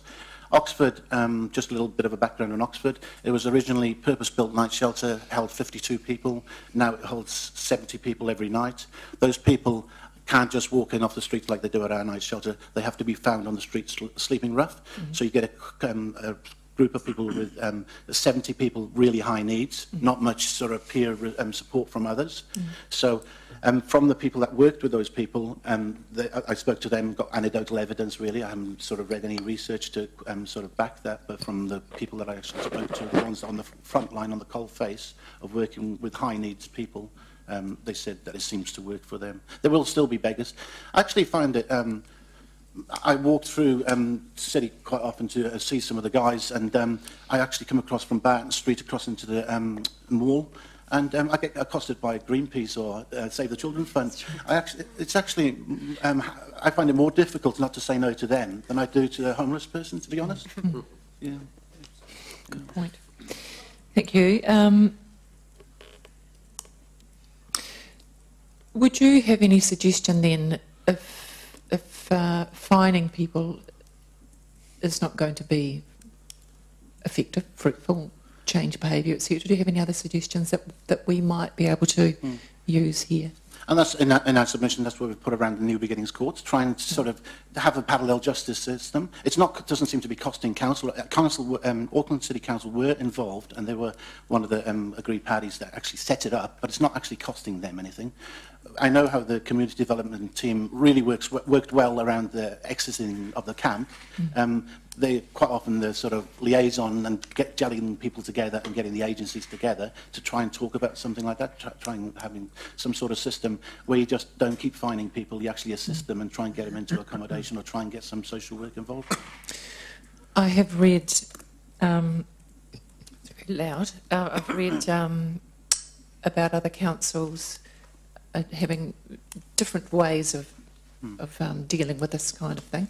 Yep. And one suggestion or one model that appears to be working reasonably well is that instead of a fining system, that the people that have been identified, etc., are actually brought into, they have to do some sort of community service or something like that, so that they're being assisted and led and given skills at the same time, sometimes by council workers or council departments, and sometimes by other groups in the community, business sector or whatever. What do you think about that kind of model? Quite often, the guests that come and stay at the shelter, they have mental health issues, they have addiction issues, and there's a whole package of things that needs to be dealt with. It's not just homeless, it's not just the begging, there's a whole package behind them. And I mean, you need some sort of qualified person to actually walk alongside them to actually getting them to turn up for causes has always been difficult. I had one chap, he came with me with came to me the other day with a letter, and it was a $170 fine from Bay Corp. You know, they were chasing him for money, and he's quite transient. And I figured out what it was. He'd lost a book from the library. You know, so he's not going to pay because he's transient, and he's not going to do what you ask him to do because, and he doesn't get the letters and all that. There's all those complications, especially when you don't have an address. Okay. And one last question, if I may. You identify the housing shortage, etc., and the fact that this Auckland model seems to be having some positive effect and seems to be working. A couple of questions. Regarding the housing issue, what sort of communications have you had with our local MPs and with our social agencies here? And have you had the opportunity, or have you been able to communicate with or advance any sort of possibility of replicating something like that here? It's different at the moment. Since the 2010 housing sort of agenda, it's changed. They want third-party involvement. So Housing New Zealand is also withdrawing at the same time, but the growth in the social housing from social service providers is not. So it's only about 5 to 7% of social housing providers that are sort of social services. So it's difficult to change the agenda. It seems they have an agenda. They want to get rid of some houses. They want the social service providers to be some of the key players, up to 20% of the social service provider. So I have spoken to Tim McIndoe. Also, I'm a committee member of the New Zealand Coalition to End Homelessness, and we do lobby government all the time, and we submit to white papers, but nothing seems to be changing at the moment. We have a real shortage of housing in Hamilton. Like I said before, a lot of the boarding houses have closed down. The Cameron Road, I mean, it wasn't the best place to be. There was 46 beds there last year, and I don't know where those people have gone. We've sort of reshuffled the deck chairs on the Titanic, really. So yeah, it's a mess out there. And I think the last census, it was 35,000 people estimated to be homeless in New Zealand. But we don't really know the true numbers. When you go to Hamilton, when the census guy goes to Hamilton, he's on census night. A lot of those people don't fill in the forms. If there's 10 in a house, it'll only be the 2 occupants that are legally allowed to be there that will fill in the forms. So we have very little data on actual homelessness information. Yeah, I can imagine, especially on a national scale. Locally? Locally, we have 30,000, up to 30,000 if you include the Wainanga students here. So a lot of the cheaper accommodation has already disappeared. And like I explained, the benefit doesn't go very far now. They're living on next to nothing, so they end up having to share quite often. And when they do share, if you've got addictions, you've got mental health issues, sharing is quite hard. Yeah. Sorry, the last question I think I asked you was, have you been able to take any steps or been able to think about replicating the Auckland model here? I mean, you've talked about it, but have you been able to go any? Yeah, there hasn't been that much interest here so far. Yeah, I've spoken to Her Worship about it, and I've spoken to some other agencies about it, but that would be a good talk to have, and just to see if it's actually worthwhile for Hamilton. Okay, thanks. Councillor Pascoe. Yeah, thanks, Chair. Thank you, Peter, for the detailed submission. You mentioned last night 15 males and 7 females in the 2 shelters that you're operating at the moment. Are they? Is that capacity or? No. At the men's shelter, Anglesey Street, we can have up to 21 downstairs and 7 upstairs, and then at the women's shelter we can have up to 10. So are you regularly at capacity? No, we make a little bit more room. You know, like we've got about 18 beds set up downstairs at the men's shelter, and we have about 7 upstairs. So we we haven't really been over capacity. July this year was the busiest month we've ever had, really, since we've been in existence. But then it's suddenly quietened off now. Right. Yeah. Right. Now the other question is around most of the submissions this morning have focused on the homeless. I see this bylaw being aimed at quite a number of other groups who create harassment and issues around the city. Do you think, on balance, the bylaw, the way that it's been aimed at these groups, and obviously it seems to be drawing in the homeless who are perhaps a lot more vulnerable than some of the other groups that the bylaw is being aimed at, is perhaps the focus has moved towards that group as opposed to looking at a number of other groups like the if you like, the PACs who might be down in the square there, or the professional beggars who come out for the day to collect money and then kind of disappear and are back the next day. Do you think, on balance, the bylaw though is fair in the sense that it will pick up some of those other groups who may well move on once that bylaw becomes, as Catherine mentioned a little earlier, the bit that says this is what you can do and this is what you can't do? I think a lot of it is going to be perception. You know, who interprets the behaviours and stuff like that. It's around that, and I think the homeless they will be penalised a lot more because around sleeping during the day. I notice when I go up to Auckland now, there's about 100. I've been informed by the City Mission. There's about 120 to 150 people sleeping in the CBD, rough sleepers in the CBD. So a lot of those guys will sleep during the day because it's safer to sleep during the day. So they may get a bench and just sleep there in the middle of the square, and you think, oh, this is odd, but it's a safety thing. It's not around wanting to sort of brass anybody off. It's around a safety thing. So they'll sleep during the day and stay awake during the night because that's when they're likely to get beaten up or by the drunks and things like that. So they're more at risk than the community is at risk from them. Yeah. Thank you. Councillor Toomey. Yeah, thanks, Chair. Peter, you say that, well, my perception is, should we say, that we're the only city between 2 of the biggest prisons in the country, which is Spring Hill and Waikeria. Do you have any data as to the persons who stay in the night shelter? Are they local residents or are they moving through the district? Or because my perception is they get off the bus at the wrong place at times. And the majority are from Hamilton or from the surrounding districts, Narrawaya, Huntly and Morrinsville. The majority are from the local districts. We don't collect data on iwi. 70% of our guests are Maori. But the other number is about 75% of guests declare that they have a mental health issue as well. So. Councillor Gallagher. If we looked at this bylaw aspects, there's some sort of multi-factor toolbox, you know, the things, and it's around, you know, being able, people going from A to B without harassment, as I said before. What, as the night shelter, you, in your expertise, what sort of interface have you had or contact have you had, say, with our City Safe team? And forgive my ignorance, I guess, because I'm just interested in terms of our staff and our team who are drawing this up. What sort of contact, you know, how would you describe your contact with our City Safe team the council and say the DHB, particularly our mental health services, because obviously it's, you know, the joining up and identifying. So you have a bylaw. Yeah. That's just one aspect. I'll come back to the Yeah. penalties of that. It's just the kind of how sort of do you think the agencies are working together, particularly? It's mostly referrals to us. It's referrals. We get referrals from the wards, from the Henry Bennett Centre, from the People's Project.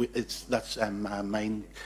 With the City Safe team, not really very much. We used to have a meeting, it was a monthly meeting that was held, and we used to have different people come there from the Business Association and from the council, even the parks, person who was in charge of the parks used to come along, and we used to actually be able to nip things in the bud.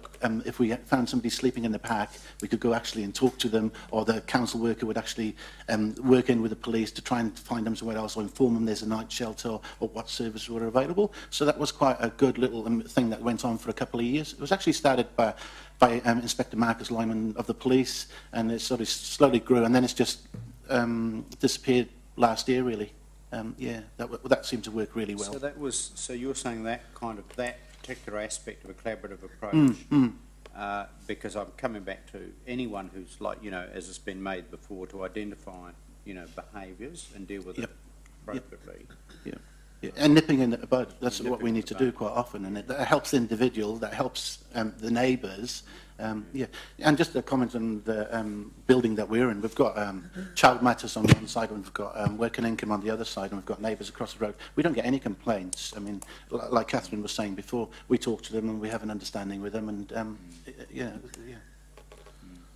What's your view around the fine structure? I mean, I used to know of this really good young traffic cop who always said to me, instead of fining someone for not having a rego, give them a 10-day, you know, leeway and tell them to pay the $180 at the time to get the rego done, rather than being pushed further back and back and back. And that's the problem. And once the guys get into debt, it keeps growing, because they don't turn up. They're transient in nature, so they don't turn up for courts. They don't get the letters to go to court. You know, it's like the book fine. Yeah, or sometimes they can't even read them. So it's, yeah, that punitive thing when you find them. And just from that window washers bylaw, we can see that it's not actually doing it. It's just getting people into the justice system. But if you want to try and, you know, change, I mean, ideal, you change, you try and change behaviour, diversion, and you don't get people caught up in the justice system. That's the last thing ideally you want to do. If you can get here, but you change a behaviour. Did you have a view of how that can happen? And that's having initiatives like the New Beginning Courts. It's having something there. It takes more than the law. It's social work, really, that needs to be involved. It needs to be there. Yeah. Thank you. Councillor Wilson. Yeah, thank you, Madam Chair. Peter, thanks for your submission and expertise in this area. Just a couple of questions. With the transients that you deal with a lot, are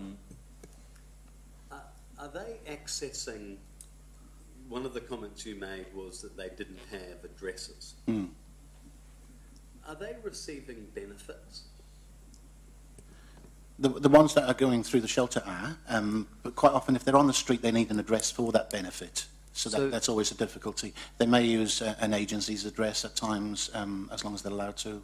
Yeah. Sometimes they don't even have a bank account, so they use another person's bank account to put the money in, and quite often that person's not safe. You know. So, because one would have assumed that social welfare wouldn't make a payment unless they had a physical address, and that they would have a bank account. So you're saying that in fact these individuals give false details to enable that to happen? Quite often, especially if they're in an overcrowded position in Hamilton East or sort of... So these individuals give false details. Your other comment was, I think you said about 75% of those that are in your shelters and that are living rough, mental health. Have mental health issues. Yeah. And two parts of my question. What work are you doing or engagement with Henry Bennett and the mental health providers are you integrating with? And secondly, why would they be releasing these patients without the proper address? because quite often, once they leave the service, nobody has responsibility for them, unless they're doing something dramatically wrong to themselves or to others. They seem to slip between the cracks. They don't end up as a responsibility for anybody. And then if they become active again, and then they go back under the service. So there's a gap there from discharge to the next episode. There's nothing in between, other than the shelter quite often. Okay, so Peter, how often have you picked up the phone and spoken to Henry Bennett and said, look, I've got an individual that have gone through the Henry Bennett Centre that appears to have taken a turn for the worse again? How often have you done that? A few times.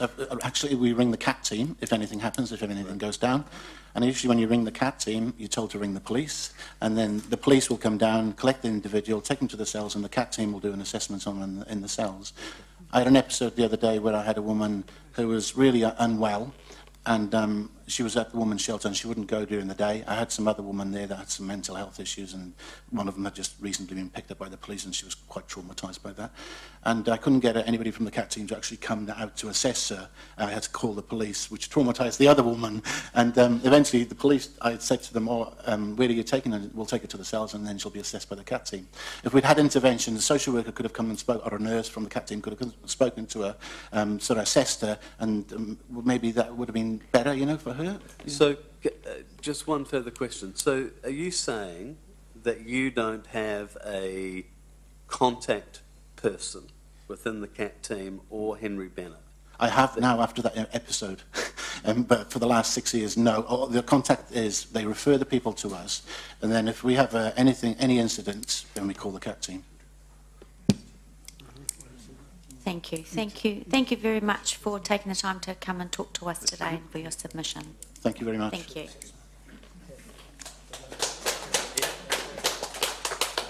Nicolina Newcomb. Newcomb, are you?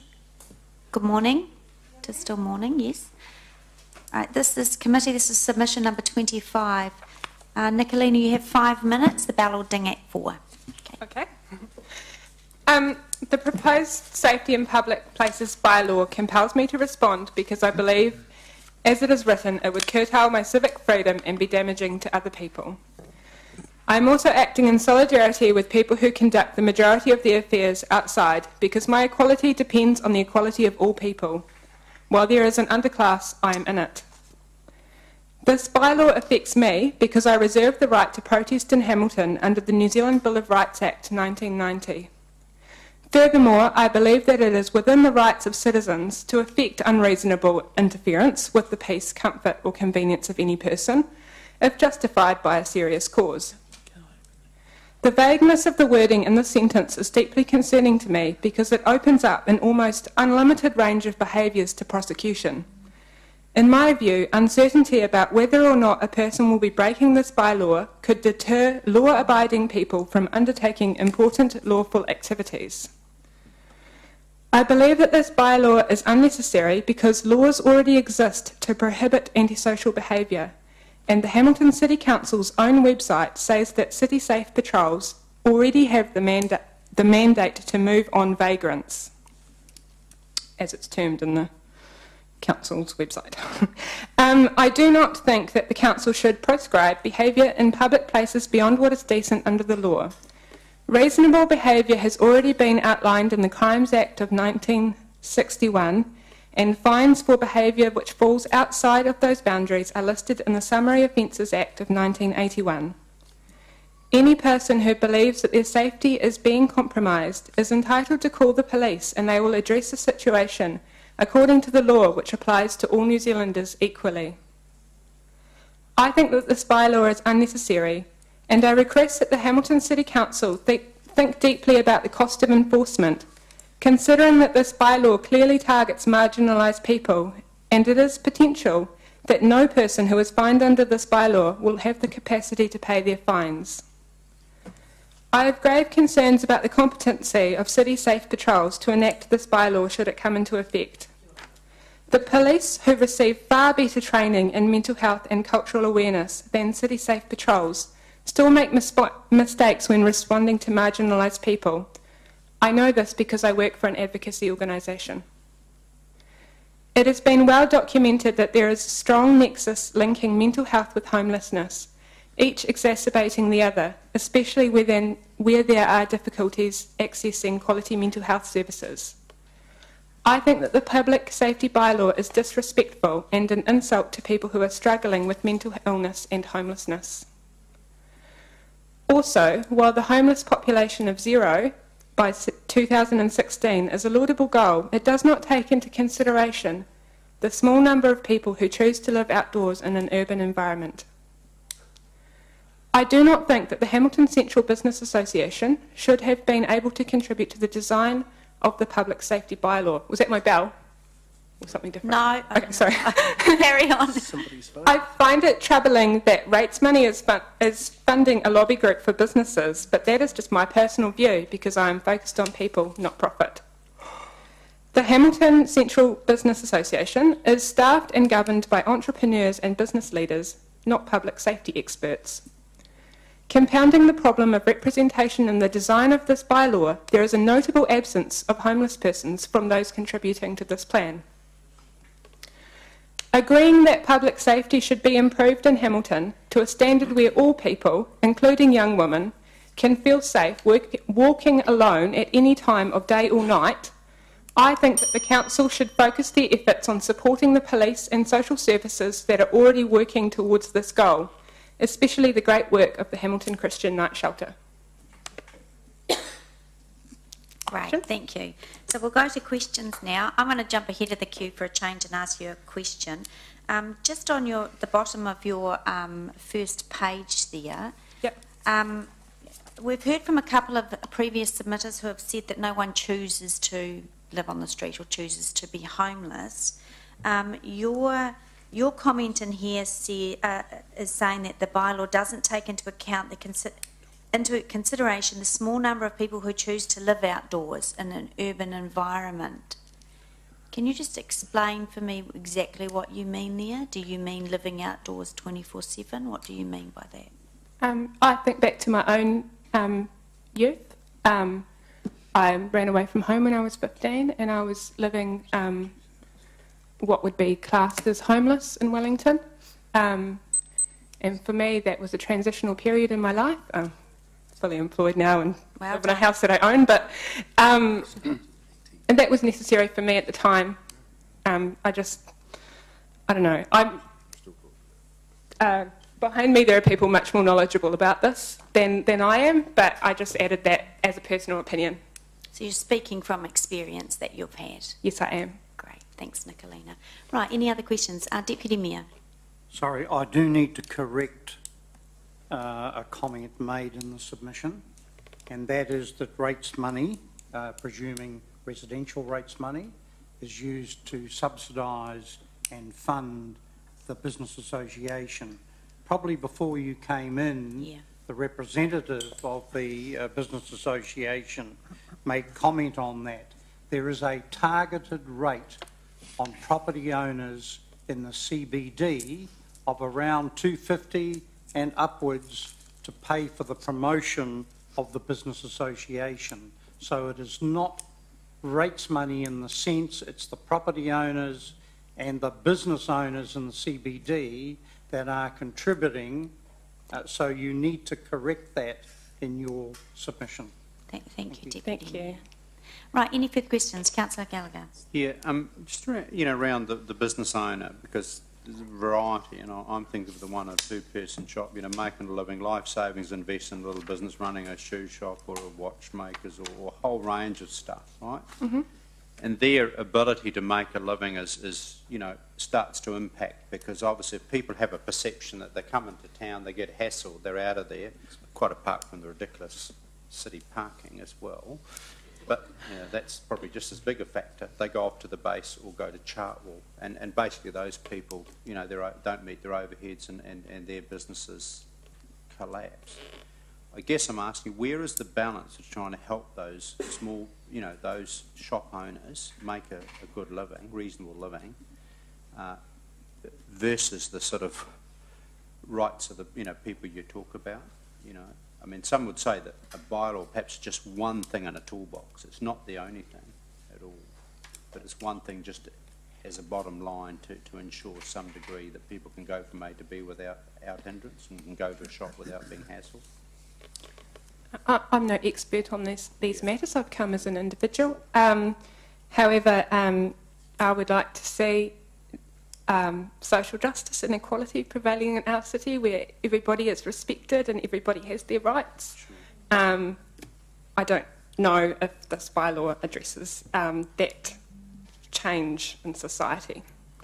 Just you make the valid point around the the training of police, and as you point out, that certainly is not always perfect in any sense. Mm-hmm. If we said to you that we will focus and not on the city safe patrols in terms of getting a deeper training, and I'm just saying that as a general statement to ensure that everyone who's sort of wearing our badge has a insight and training, would that be helpful?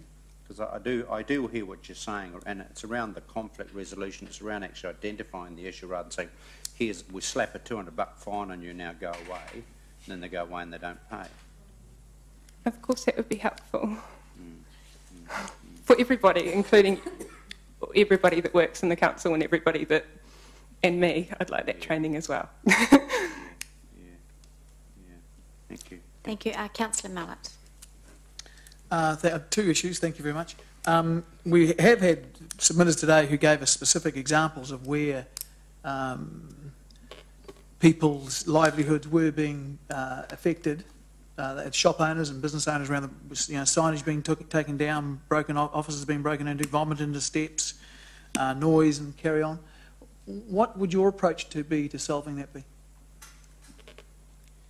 I'd ask Peter Humphreys. I would like everybody to think about their privilege and the privilege of having a place to have signage to be taken down, and just have that in their mind when they're addressing these issues. What'd you say? I said I would like people to think about their privilege, like my privilege to be here, to have the flexibility in my work, to be here to submit, everybody's privilege, and the privilege of having an office, to have signage to be taken down. I'd like people to think about their privilege when they're negotiating, when they're thinking about these issues. So am I reading you right, saying if someone robs me, before I get concerned I should be very privileged that I had something that they would want to rob me of? I think that the framing of your question is quite leading, but I also think that... Is that what you said, though, about the signs? But is that what you said about the signs? You're so damn... I think it's an important consideration for us all to think about our privilege.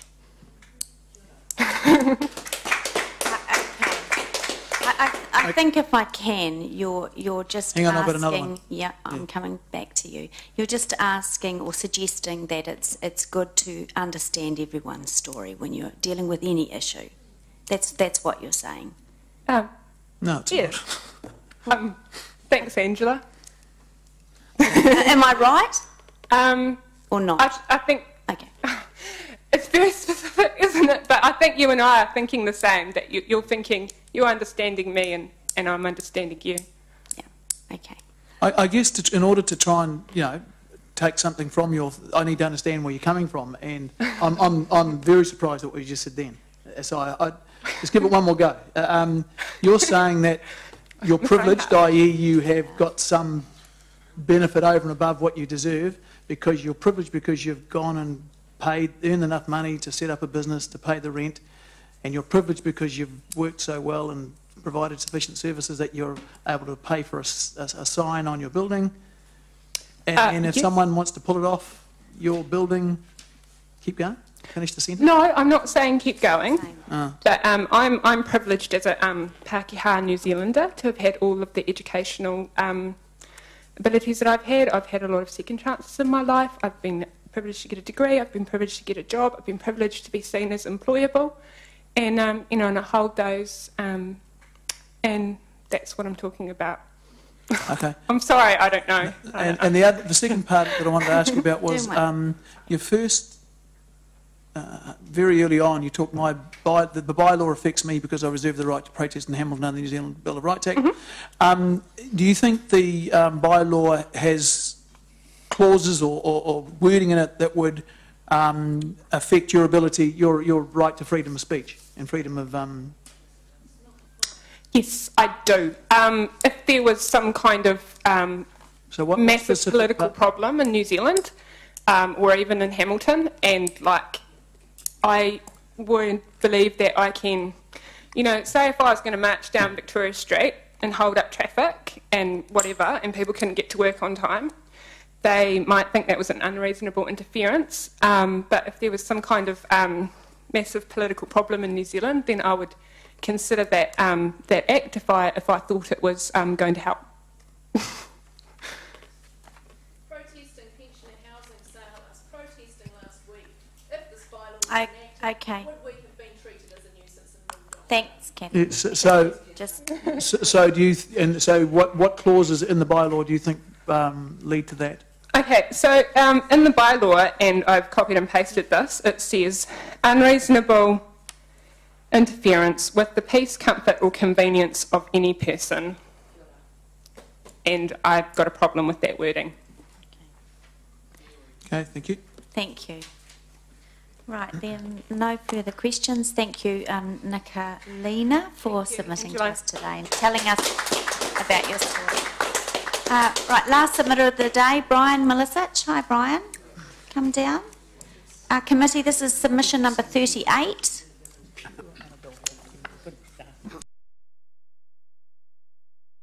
Minutes, the bell will ding at 1 and leave some time for questions. Okay, good, thanks. Look, as you well know, I live and worked in the central business and I had businesses here and everything else. And as I see the bylaws that are drafted up, they are targeting antisocial behaviour rather than anything else. And the people who live here are facing these issues every day. And it isn't just the homeless and all that. It is other groups that are equally as bad that come out of the bars and all that. Now, this is very well regulated, the bars. When I was canvassing for the Hamilton Central Business Association, I approached about 300 people to get the association established. And there's three major concerns that the people and the owners of the businesses and the people in the CBD mentioned. One was increasing overheads, parking, as you well know, and the other was social behaviour that frighten their customers away. And when I was recently downtown here, some guys jumped out of a car, threatened they'd kill me. But they weren't homeless, but the two ladies that owned shops on either side of me were terrified, okay? And they had to explain to their customers why would they come back into town. It isn't, these bylaws cover every area of Hamilton, not just the CBD.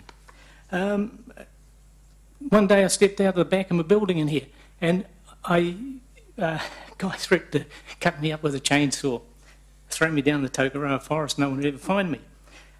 Call the police, unless they do something, they can't do a thing.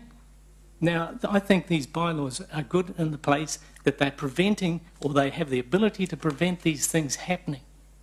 You know, I've lived here all my life, and I'm finding that it is very difficult to come to a city, as Rob McCarty described, as a ghetto. These issues have to be addressed because, the council here is doing a great job, and I think the bylaws must get in so the police can come in and be able to just, like if there's one or two homeless around, it doesn't matter. It's when they get in groups that are a problem. You know, they're frightening the hard-working individuals in the city away. And yeah, that's about all I have to say. Thank you, Brian. Just remain seated for any questions from the committee.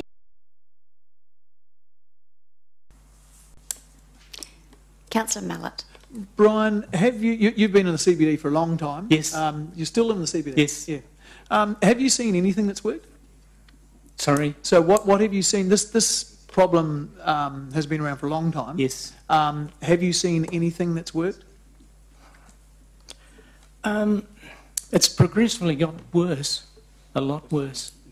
I get people coming back to see us from Australia or Auckland who've lived in the Hamilton Centre and can't believe the change.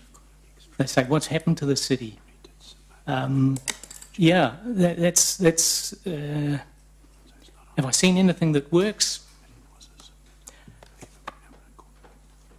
Not really. It wouldn't be getting worse if it was working. Okay. I think, look, the police are sensible. They don't go over the top. You know, if they've got something currently, on many occasions, they've said, we can't do anything. We haven't got anything in place. These people can cause all these problems, and it isn't only the homeless. It was the druggies, it was the drink problems, you know, all these other ones, the shoplifters, you name it.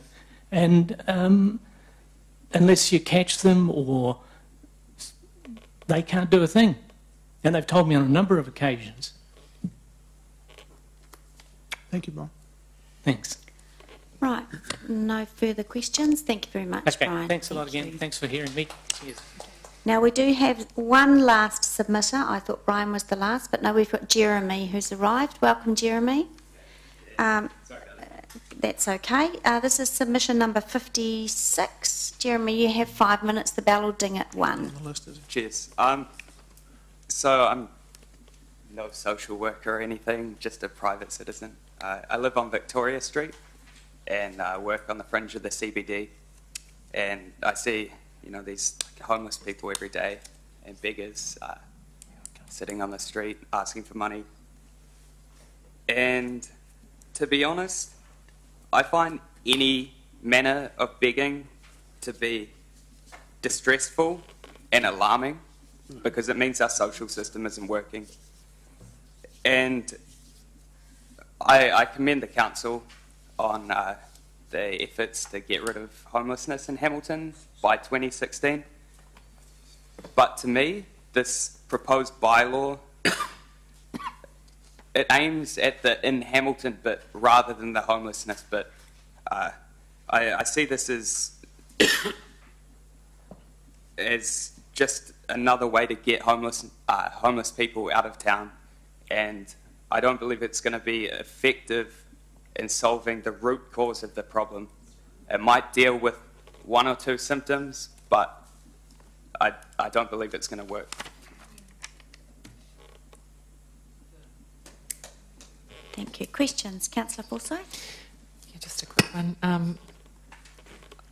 I think most people here, this is the way I understand it, would agree that no one thing by itself is going to solve this problem. It's just too many factors that contribute to a whole lot of things.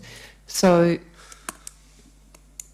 do you see the People's Project as having any, alongside the proposed bylaw change in whatever shape that might eventually end up looking like, but do you see those two things working together to having any effect? What was the first thing, sorry? I missed it. Do you think the People's Project will have an effect on... I'm not sure. To be honest, I've only looked at this bylaw, and I don't believe that by itself it will do anything. Yeah. And as far as positive changes, obviously I think that's a good thing, being positive change. But I think penalising homeless people for being homeless, it's not going to solve the problem of having... What about the other groups of people in town? Beggars and despondents. Young people, old people? Young people. Noisy people, drunk people? To be honest, I see drunk people as the largest nuisance, but having drunk people in town seems like the best place to have them. I mean, residing in the centre of town, I hear all the noise and I see everything that goes down in the early hours of the morning. And I would much rather have that happening in town where it can all be monitored than having it out in the suburbs, than having it spread out across Hamilton. I think having drunk young revellers in town is the best place to have them. Great, thanks. Councillor Pascoe. Yeah, thank you. Thanks, Jeremy, for coming in. It takes a bit of courage to get in front of a group of councillors. I gathered from your submission your concern was perhaps not quite as much around the bylaw, but perhaps by the way that the bylaw might be enforced. Yeah, I think so. I think the definition of nuisance behaviour is probably the area of biggest concern. I see begging in a public place in a manner that is likely to cause harassment, alarm or distress to any person as being very broad, and I think the way that that could be interpreted is almost any form of begging could be considered offensive or likely to cause harassment, alarm or distress. And I think that's a large problem because that targets all homeless people, all beggars, almost anybody on the street. And I think they have as much a right to be there as we do. And I don't think just kicking them out is going to solve the real problem. Do you have confidence in the law that the law would act in a reasonable way? And I see the word nuisance has some parallels with the child smacking laws that came in a few years ago, where there are degrees of offending, and I guess there is around the word nuisance too. That nuisance is capable of, maybe somebody with a loud voice might be a nuisance to me because I don't like people with loud voices. So do you feel that there's confidence around the law that the law would interpret that in a reasonable sort of way, that somebody who is being a nuisance is somebody who is... I'm not super concerned with the way the word nuisance is used because it's fairly well defined in the nuisance behaviour area. But I feel that the definition provided is far too broad and seems to target homeless people and despondents a lot more than perhaps drunk people. Okay. And I get the feeling that this will, because of how widely it could be interpreted, will just kick people who are currently in town out of town and won't solve the problem of homelessness in Hamilton, which the council's aiming to get rid of by 2016. Thank you, Jeremy. If I can just, I don't know if you've seen the safety plan. I think yeah, that you have seen the actual plan because certainly the bylaw doesn't sit in isolation, and I think everyone would agree. Yeah, as Councillor, I think Forsyth or Pascoe said, there's needs to be more than one tool in the toolbox. Yep. And also the goal around that 2017 of... sorry, is it 2017? Sorry, 2016 of homeless population. That is a goal that the People's Project is driving, and that's their body of work. It's not a council. It's in the plan. It's collaborative, but you keep referring to it as it's a council goal. It's not. Right. Okay. But Can I just have one more question? One more quick question. Yep. Just one question. You and a lot of submitters have talked about eradicating homelessness. This bylaw is not driven, the target of this is not to eradicate homelessness. It is a proposed safety in public places bylaw. So it's trying to improve the safety of people throughout the city. So the goal, and to some extent, maybe homeless people do make the place unsafe, or perhaps they make it safer, I don't know. But the goal, because a lot of what I've heard the submitters saying is, this is not going to help the homeless. The goal of this bylaw is to make the place safer for the citizens of Hamilton. I think I understand your point. And the reason I think that a lot of these submissions have focused on the homelessness point is that nuisance behaviour, the definition which is provided, is targeted largely at homeless people. And You mean it captures them? I don't know if it's targeted, but it does capture them. Is that what you're saying? Yeah, it does capture them, but it certainly reads like it's targeted at them.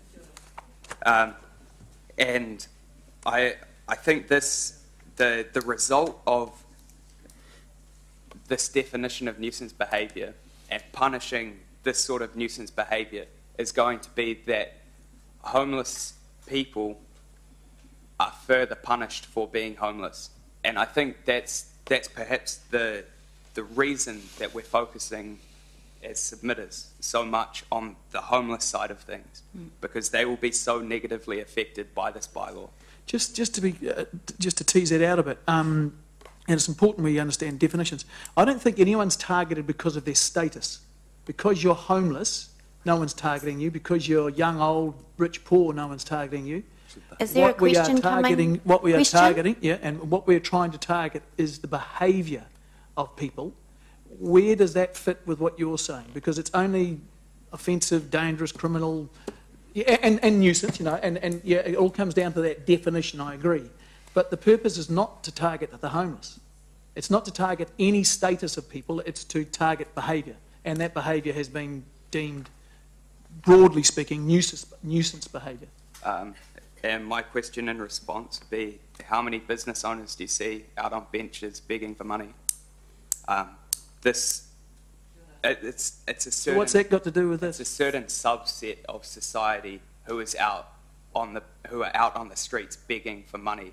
This sort of behaviour is endemic of a certain section of society, and as such, you're targeting that section of society. So hang on, your Councillor question. Mallett, sorry. No, hang on, I've just got one more. No. Your question about the business owner, any business owner that is creating a nuisance would be subject to this bylaw, just as any other citizen or individual or organisation would be.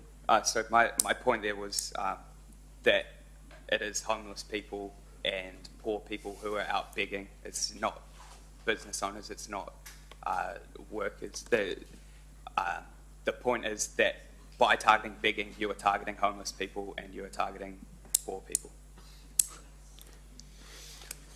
Okay, thank you. Thank you. Thank you very much, Jeremy, for coming along and talking to us today and for getting here eventually. So thank you very much. Great, thank you. Right. Now what's going to happen is we're going to break till 11:30. And for members of the public and our online viewers, then the committee will come back and we will start our deliberations. And that will be just discussing the issues and options paper that we've had circulated and anything else that's arisen from your submissions that councillors will want to staff to bring forward into a decisions report. So that's the next part of our day. So we're back at 11:30.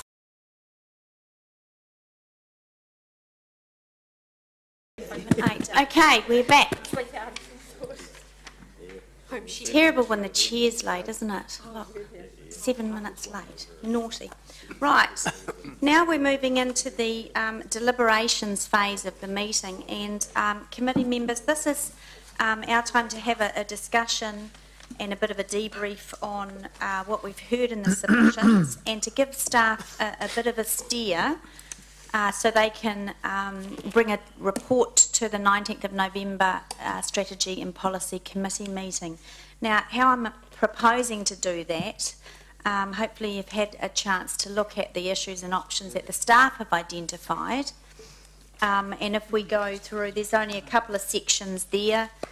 Mainly the concerns the staff have focused on through the submissions have been around the definitions. And then if there is anything else that councillors want staff to come back with information, either for the report or for information in the meantime as well, I mean, we can do that. So, Councillor Mallett?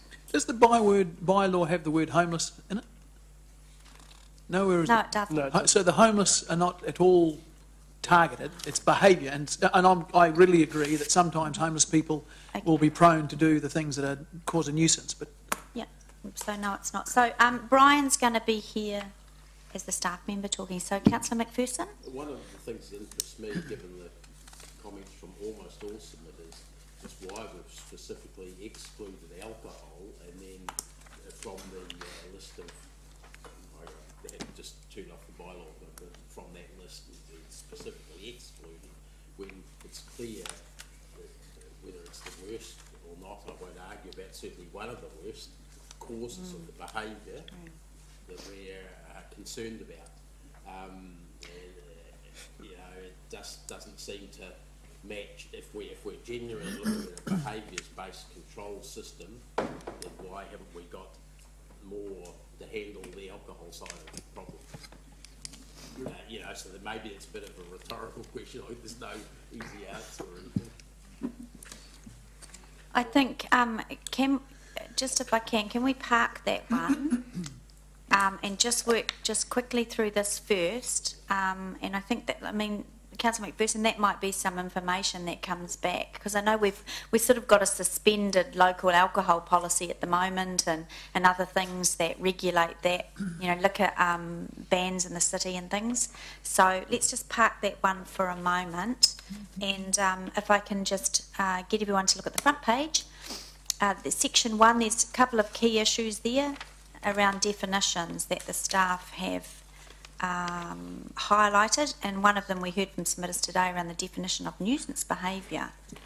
Now, there's some boxes down the bottom there where staff are talking about options that we could do if we wanted to make any changes to the proposed bylaw. So does anyone have any comments? Look, I think we just do sort of a bit of an open discussion on this. Councillor Mallett? Just a question, and I'm not a lawyer, but there is a legal definition of the word nuisance, is there?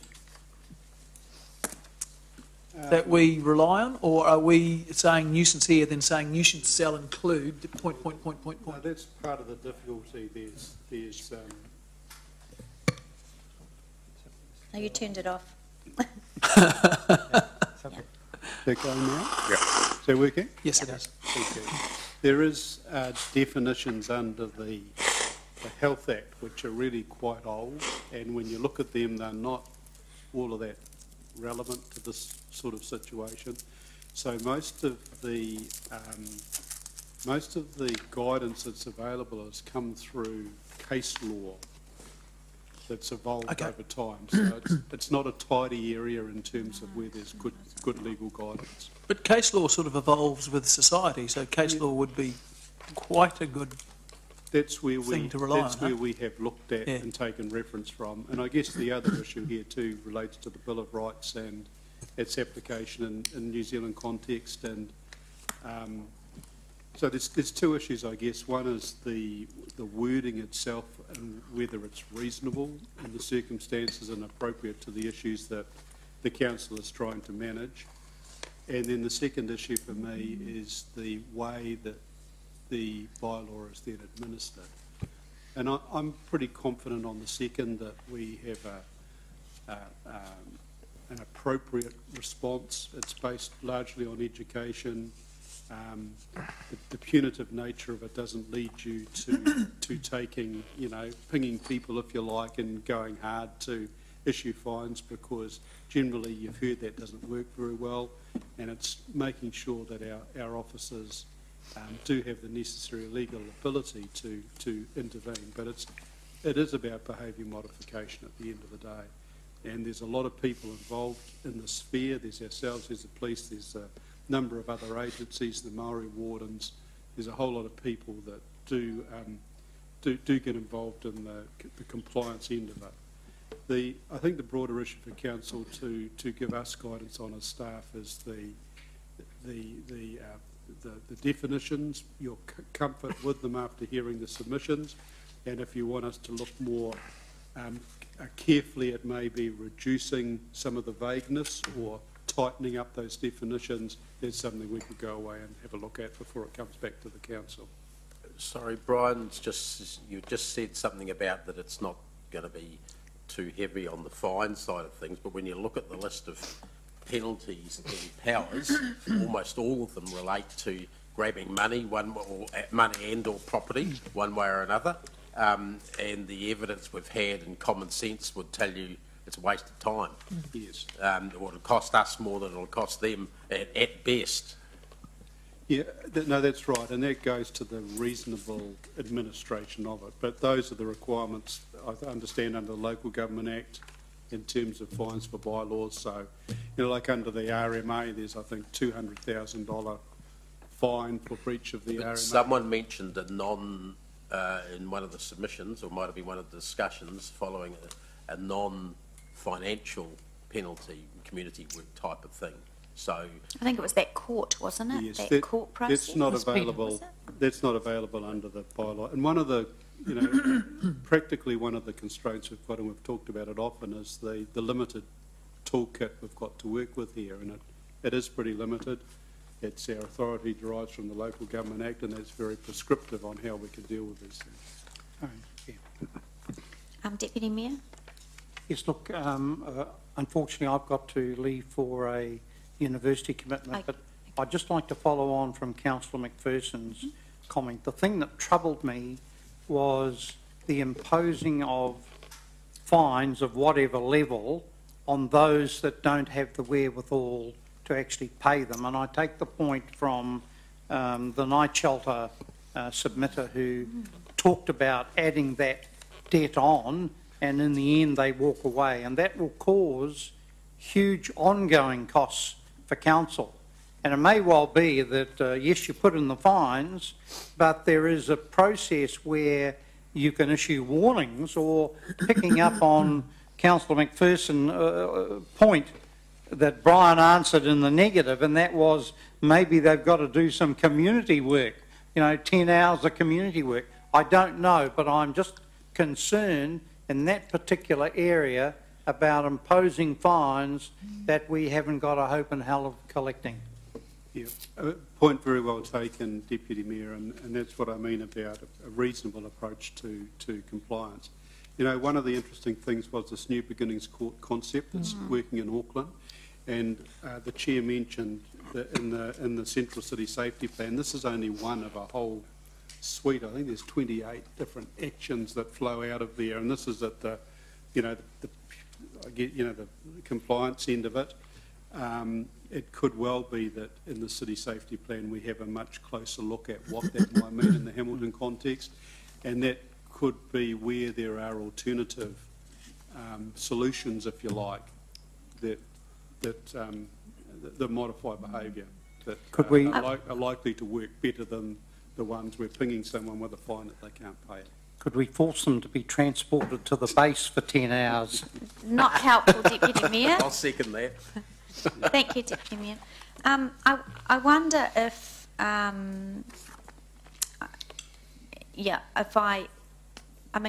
thought I heard through a lot of the submissions,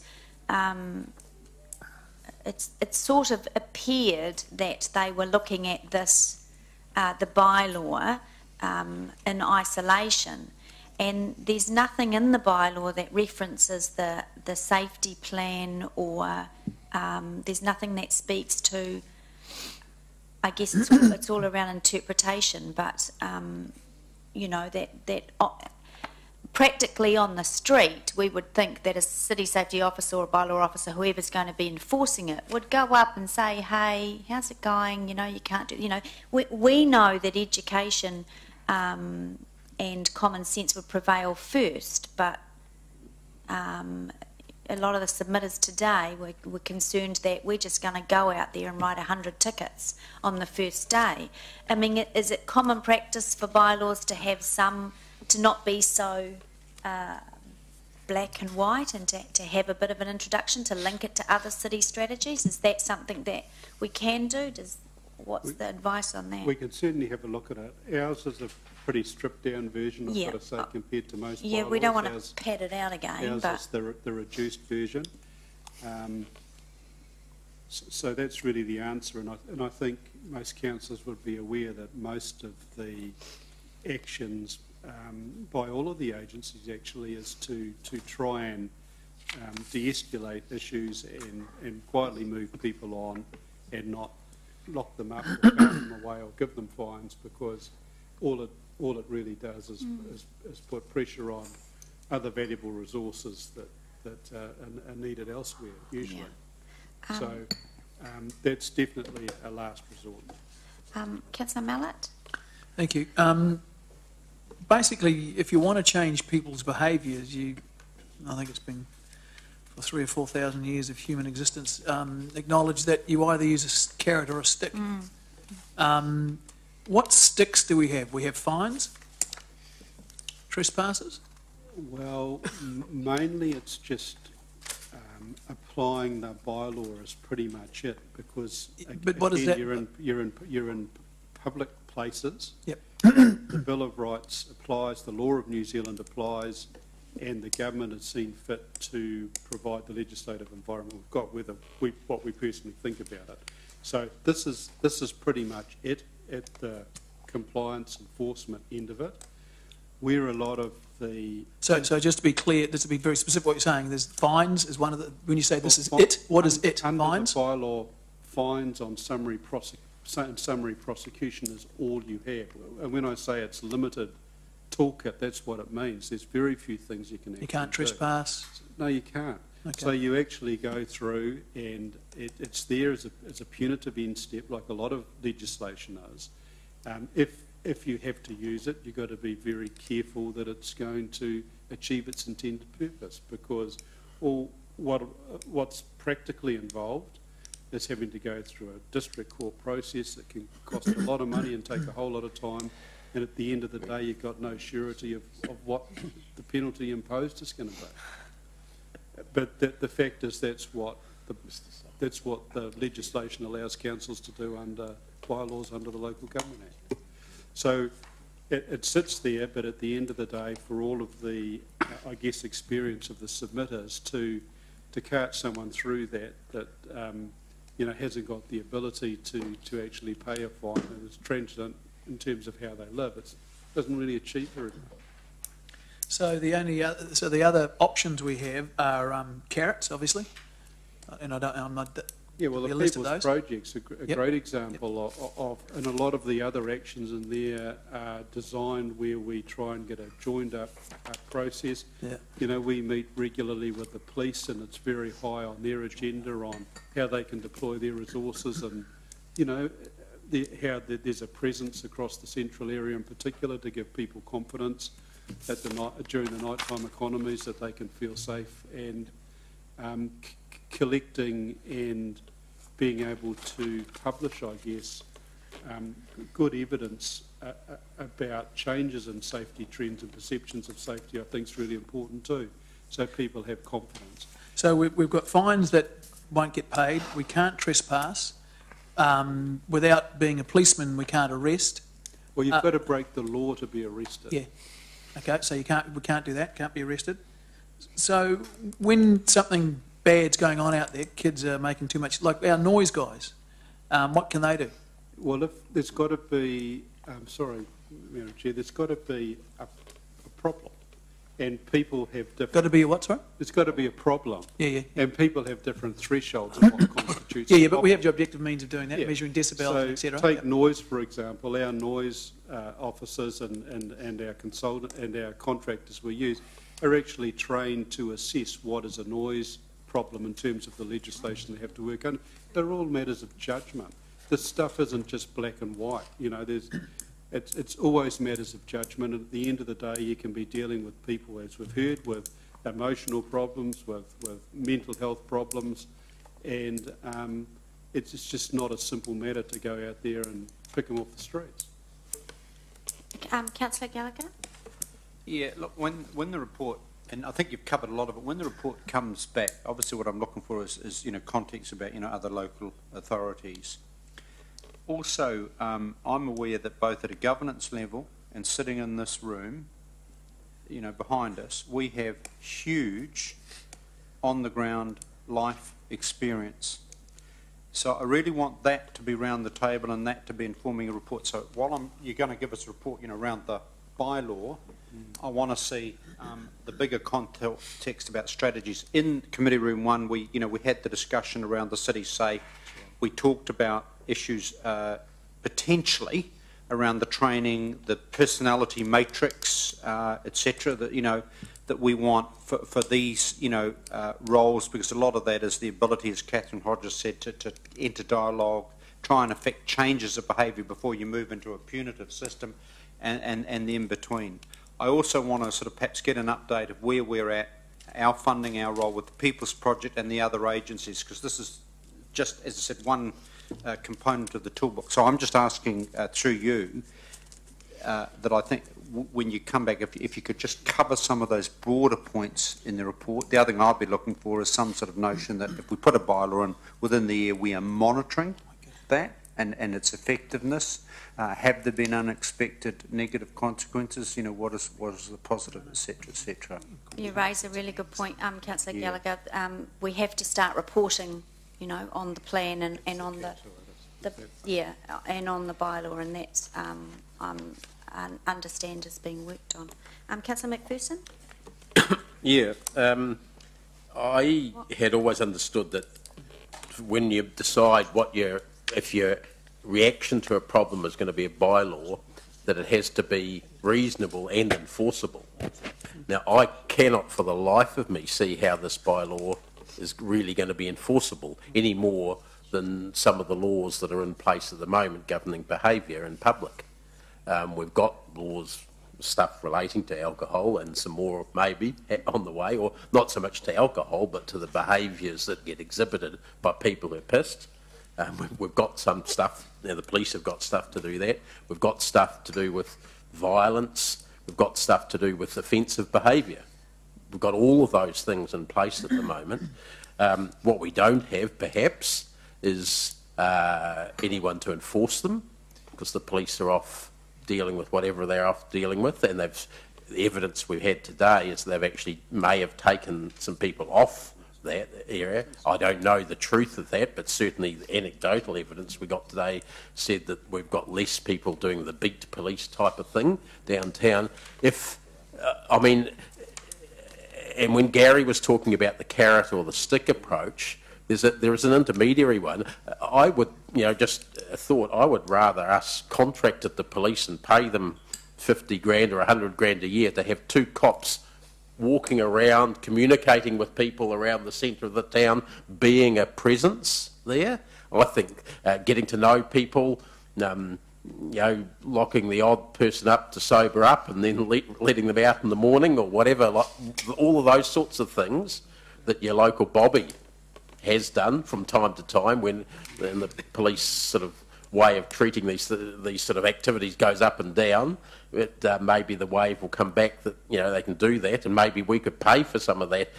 That might be more effective, because there was other evidence about the training of police, especially in the areas relating to mental health, where they are more effective, better trained than our city safe people could ever be. Which is another question I want to know. I wouldn't have confidence that our city safe could deal well with mental health issues. There might be some individual people that are quite good at relating to that, but that would be an exception. I would thought it's a bit like Māori wardens. Some of them are really good at dealing with young people. Some of them are bloody hopeless. And it just depends on the person, because they don't have the training, and there's no sort of overall package that comes with that. When you look at whether a bylaw is appropriate, I always think of our window washers bylaw. We've had a bylaw in Hamilton stopping that for 17 years. I can't remember a single year in that 17 where I haven't seen window washers all over the place. And periodically, when there's too much complaint in the newspapers, the police will have a little blitz on it, and you'll get this like the guy with 30 convictions something. Does it stop the window washing? No, it doesn't. So, to me, why do something that's either not continue with something that's not working, or do something that's going to just deliver you more of the same? Why not think of some other approaches? Let's get, even if we have to dress people in our own uniforms that look almost like police uniforms and make people think there's a cop down the street and they'll behave better. Yeah. Leo's probably still got his old uniform. We could use that. A really good point, Madam Chair, and I think a lot of those matters are covered. Like my understanding is that the police have a much greater presence, particularly in the central area, than the submitter was aware of. My information is quite different to that, and they are very committed to working with us closely in terms of delivering solutions here. Look, a bylaw is appropriate because it will deal with those matters between what the national legislation says is now a crime, if you like, and bridge that gap, which is clearly unacceptable But behaviour. how would you deliver a summons to someone? J. Smith, under Fairfield Bridge, is that their address? Well, you know, seriously? Yeah. How do you take someone to court who hasn't got an address? It does constitute a challenge, that's true. But the fact is that where there's a properly constituted bylaw and there is behaviour that's clearly inappropriate, it does give our staff the ability to take some action. So that's, in my view, it's better we have that than having nothing. What about the training of our staff, though? Well, we are looking at that, and one of the things coming back to the committee will be one of the actions actually on the Central City Safety Plan is to have a look at how we look at the skill sets in terms of the City Safe contracts we currently have. And we've started discussions with Waikato Security on that now, and it's very clear those discussions in terms of the Council's expectations, and they're very happy to look at that. My view is we test this out, see how it goes, and if we're not satisfied we're getting the right level of service, we look at that when the contract comes up for renewal. So there's very clear acceptance and messaging around that a different skill set is going to be required than what we've had today. So different skill sets implies more training. I mean, I can't see how you get someone with the same training and get someone that can deal with mental health issues, knows the agencies that should be referred to, how to treat someone with schizophrenia or whatever. Yeah. And we are working again with the police on how that training may be delivered, and the other part of it is selecting people that already have more appropriate experience and qualifications in the first place. Which will cost more either way. Yes, it will cost more. There's no doubt about that.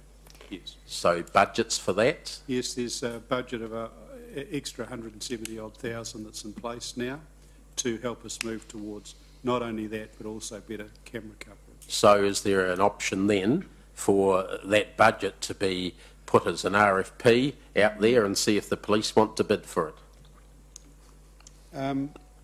Look, I suppose there is. I'm being slightly facetious, No, but yeah. I'm suggesting that at least an option should be looked at is whether there can be a different delivery mechanism than our own group. Yes, and one of the things, we'll pick that up, thanks for that. The report is being looked at now to come back to Council of how we're going to deliver a higher standard of service, if you like, and certainly we can have a talk to the police about what additional role, if any, they could perform in that area. Yeah, Councillor Forsyth. Yeah, I can see some merit in that proposal. It's certainly worth investigating. You might have your old uniform too, mate. Just a couple of things if we're looking for a bit of a roundup. Yeah. Yeah, we're just yes. Yeah. Yep. I think yes. Let's relook or see how we can better deal with the word nuisance. Clearly, it's pretty general. I think that was something that we need to spend some time on. I'm not convinced that slapping people with fines is the way to go either. I think there are some other successful models, not only around the country but also internationally, that seem to have more of the desired effect that we want. And at the end of the day, it's not just putting the band-aid on and moving it on. If there's a role, albeit in a small way like this, that we can play that can help change some behaviour, I think we should be certainly investigating that. So other alternatives to fines.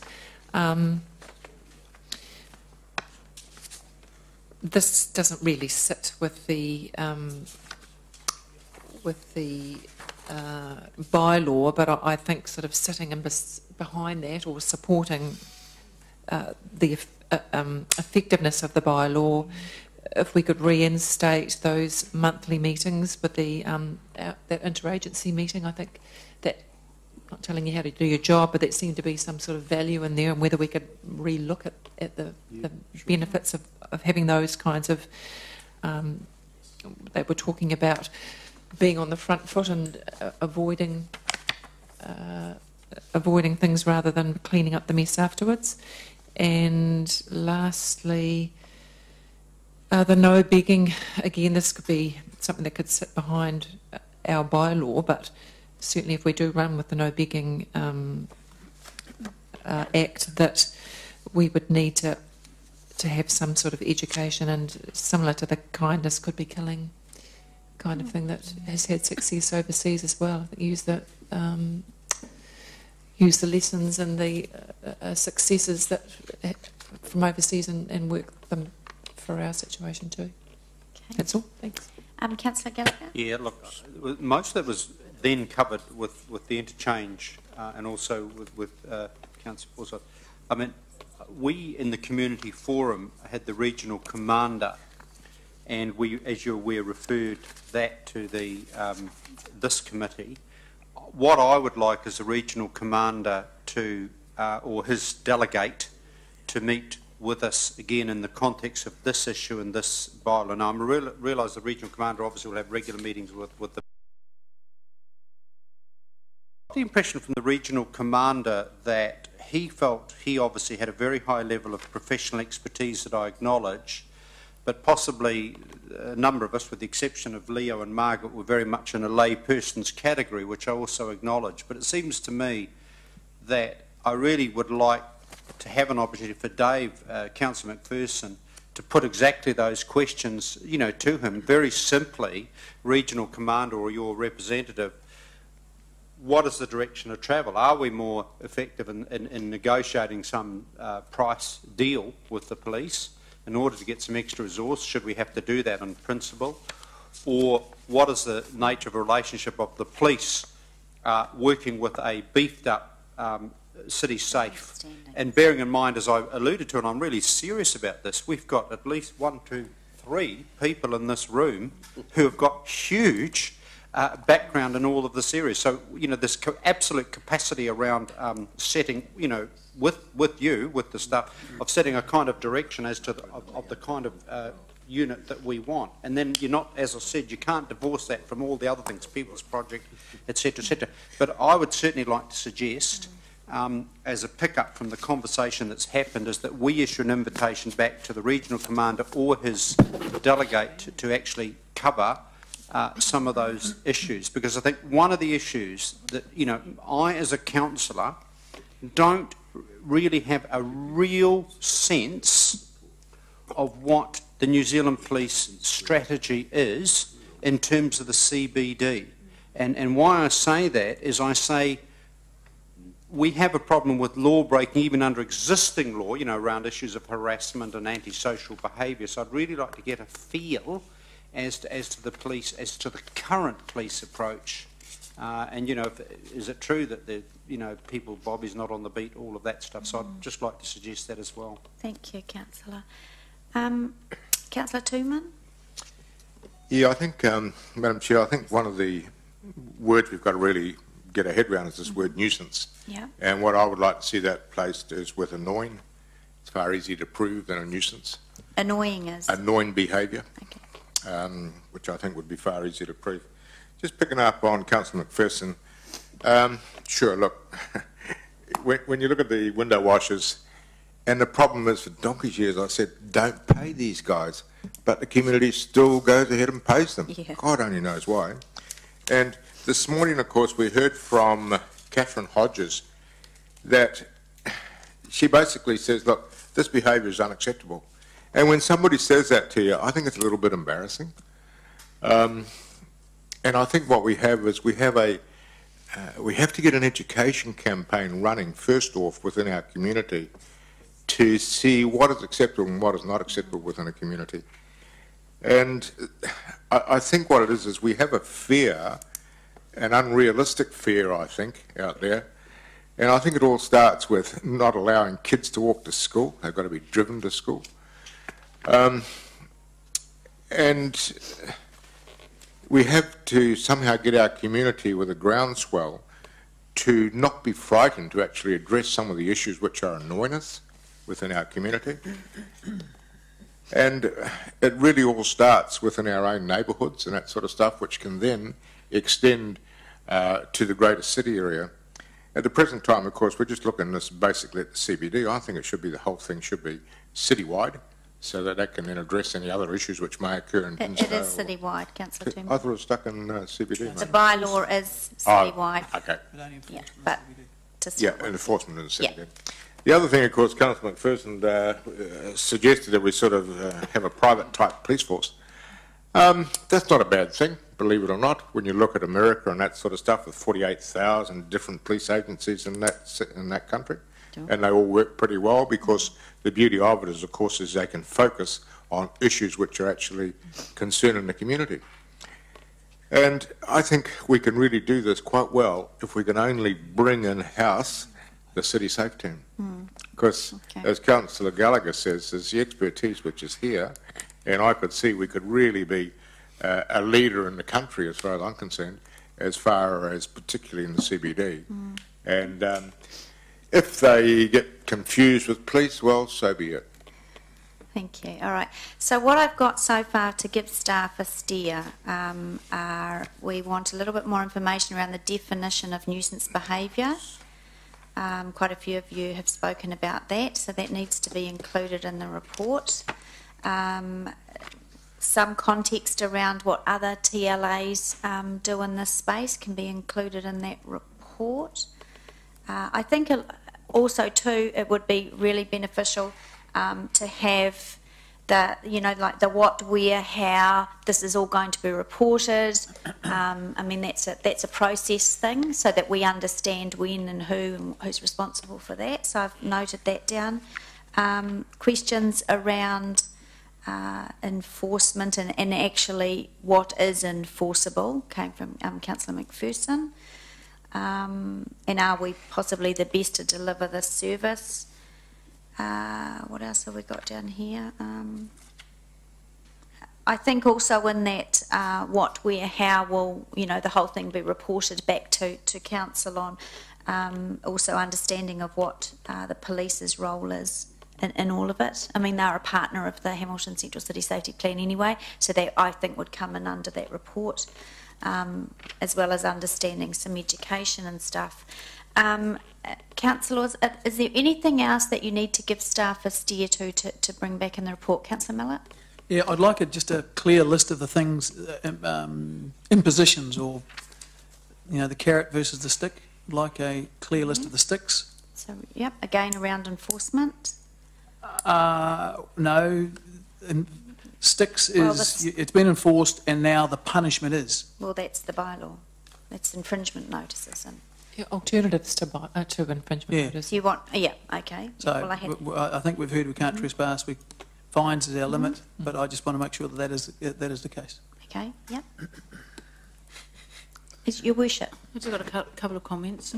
Just picking up on a query that councillors might have about when is the safety plan getting reported. When we signed off on this in the staff report, it said this would be reported 6 monthly to the S&P committee. So it will be. I guess I'm just trying to be helpful here, but I think we signed that off already. The other thing I was just picking up on, communicate about what's going on. I agree. I see that as an action under the plan, and we've got to know about that by December this year, so I guess that'll be coming to the last meeting. Just picking up on some comments about City Safe, there's an action under this plan that talks about completing a review of City Safe. So I'm assuming that's happening. So yes. I guess I'm just picking up on some of the comments because actually I think they're all in here, to be frank. So I've just been mindful that staff, one part of the organisation's not going off doing something that the other part is already doing. Would be a waste of time, could I suggest. I just have some couple of comments about this report. I'm actually comfortable with the way the bylaw is written already, because I think apart from some of these wording changes and updating the case law definition of offensive, the reality is that it'll be in the interpretation. And as I understand it, we're getting a report coming back according to this plan to tell us what kind of enforcement office approach we're going to have and how that might work. So I guess I'm just pointing out also that that's coming to us, I guess, at the same time as we're going to make a decision on this. So again, I wouldn't want people to go up and reinvent what they're already working on at the moment. I don't think you can get any more clarity. That's the point. And it's all in the interpretation, isn't it? So I'm quite comfortable actually with the way it's written. I didn't hear anything or read anything that told me or raised any concerns for me. So I'm just pointing out, Chair, that I think a lot of that work that's on your list is already being done. And perhaps the key here is that the report that comes to your committee on the bylaw is just, covers off the actions and the action plan as well, just to make sure everyone understands where everything's at, right? Yeah. And how, what is the approach going to be if the bylaw is passed? What is the approach going to be to enforce it? Because the other thing is we are confined by legislation as to how we can deal with a bylaw. So we actually can't make up our own thing. I mean, a few of the submissions talked about the fines at 20,000. Well, that's what's in the Act. We didn't make that one up. So I guess what I'm asking is that let's be clear what we're doing and not reinvent the wheel so that everyone else is running off doing work that's already been done. And number two, if it can't be done, we should just say so. We should say, well, I'm sorry, that's the Act, and go talk to your politician if you don't like it. We can't actually address some of the issues with respect that were in the submissions, and I think submitters would appreciate if we can tell that to them clearly. So that's what I've got to say. Thank you. Councillor McPherson? Yes, it was just in relation to the definition list of nuisance behaviour in the bylaw. What I would like to see from staff in the report also is what existing laws, as opposed to bylaws, could cover that, each of those points, and if there are, like the one urinating, defecating in a public place, for instance, if there are none, by all means say that, but if there are some, which ones they are and who's responsible for administering them. Most of the cops probably. Yeah, that's right, and I think some of the earlier material we had a list of all of things that were of concern to people, and a lot of them we said that already covered by police authority. So these ones that the bylaws. Yeah, the bylaw pretty much focuses on stuff that isn't covered. I refuse to believe, I'm sorry, Brian, that urinating or defecating in a public place is not covered by some law. Yes, it already is. Specifically that one is, but most of the things in the bylaw are there because there's only the council through a local government act bylaw can actually take some. Any conduct in a public place that is likely to cause unreasonable interference with the peace, comfort, or convenience of any person. Surely there's laws covering that offensive behaviour. Yes, there are, but when you have a look at it, and maybe we'll make that. We've got a list somewhere that we actually got from the police that was quite helpful. That said, here's what you can actually, they can actually legally get involved in, and it's much more limited than what you might think. So there's an awful lot of behaviours that I think most people in this room would consider are pretty unacceptable, that the police have no authority to do anything about. So part of the genesis of this work was where are those gaps? But at the end of the day, it's still a significant issue of judgment as to that threshold for what is a nuisance, so it's broadly supportable and it's not in breach of the Bill of Rights. So you do need a bylaw that's framed in a way that does give authority, but also that's not too prescriptive, because at the end of the day it is about judgment. Councillor King?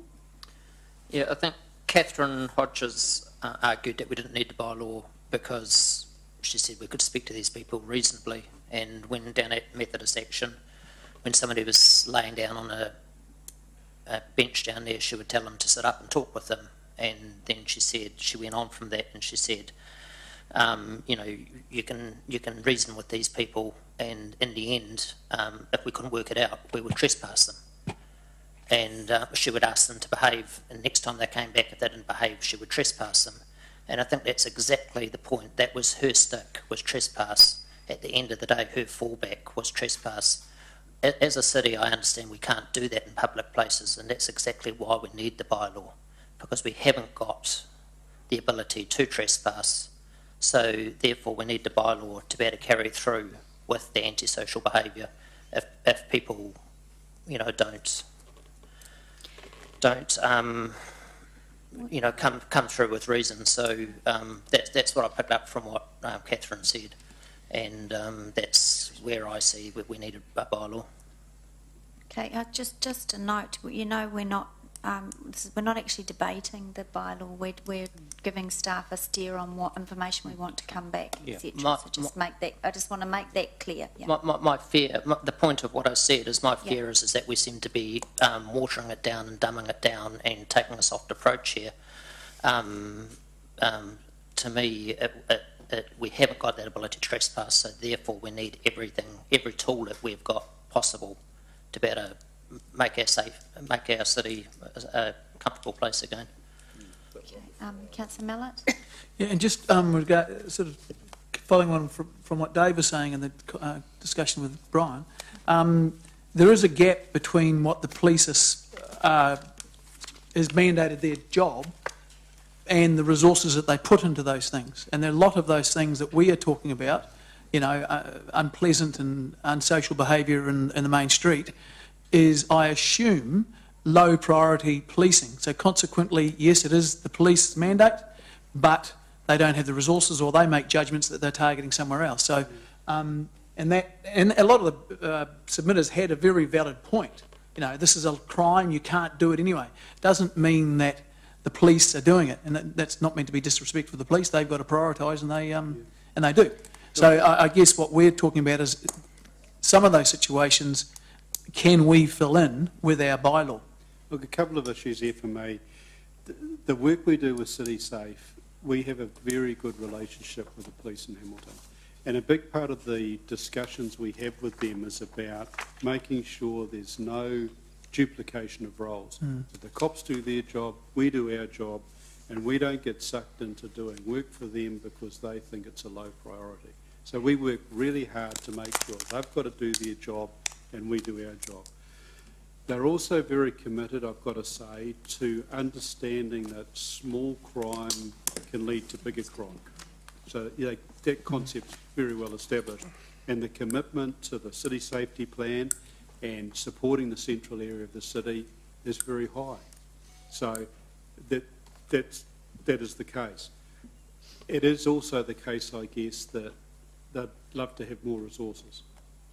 And when it comes to big things going on in the city that happen, you know, they've got to prioritise where they spend their time. The work that Her Worship's done with the commander and the commitment of the police into this plan is very good.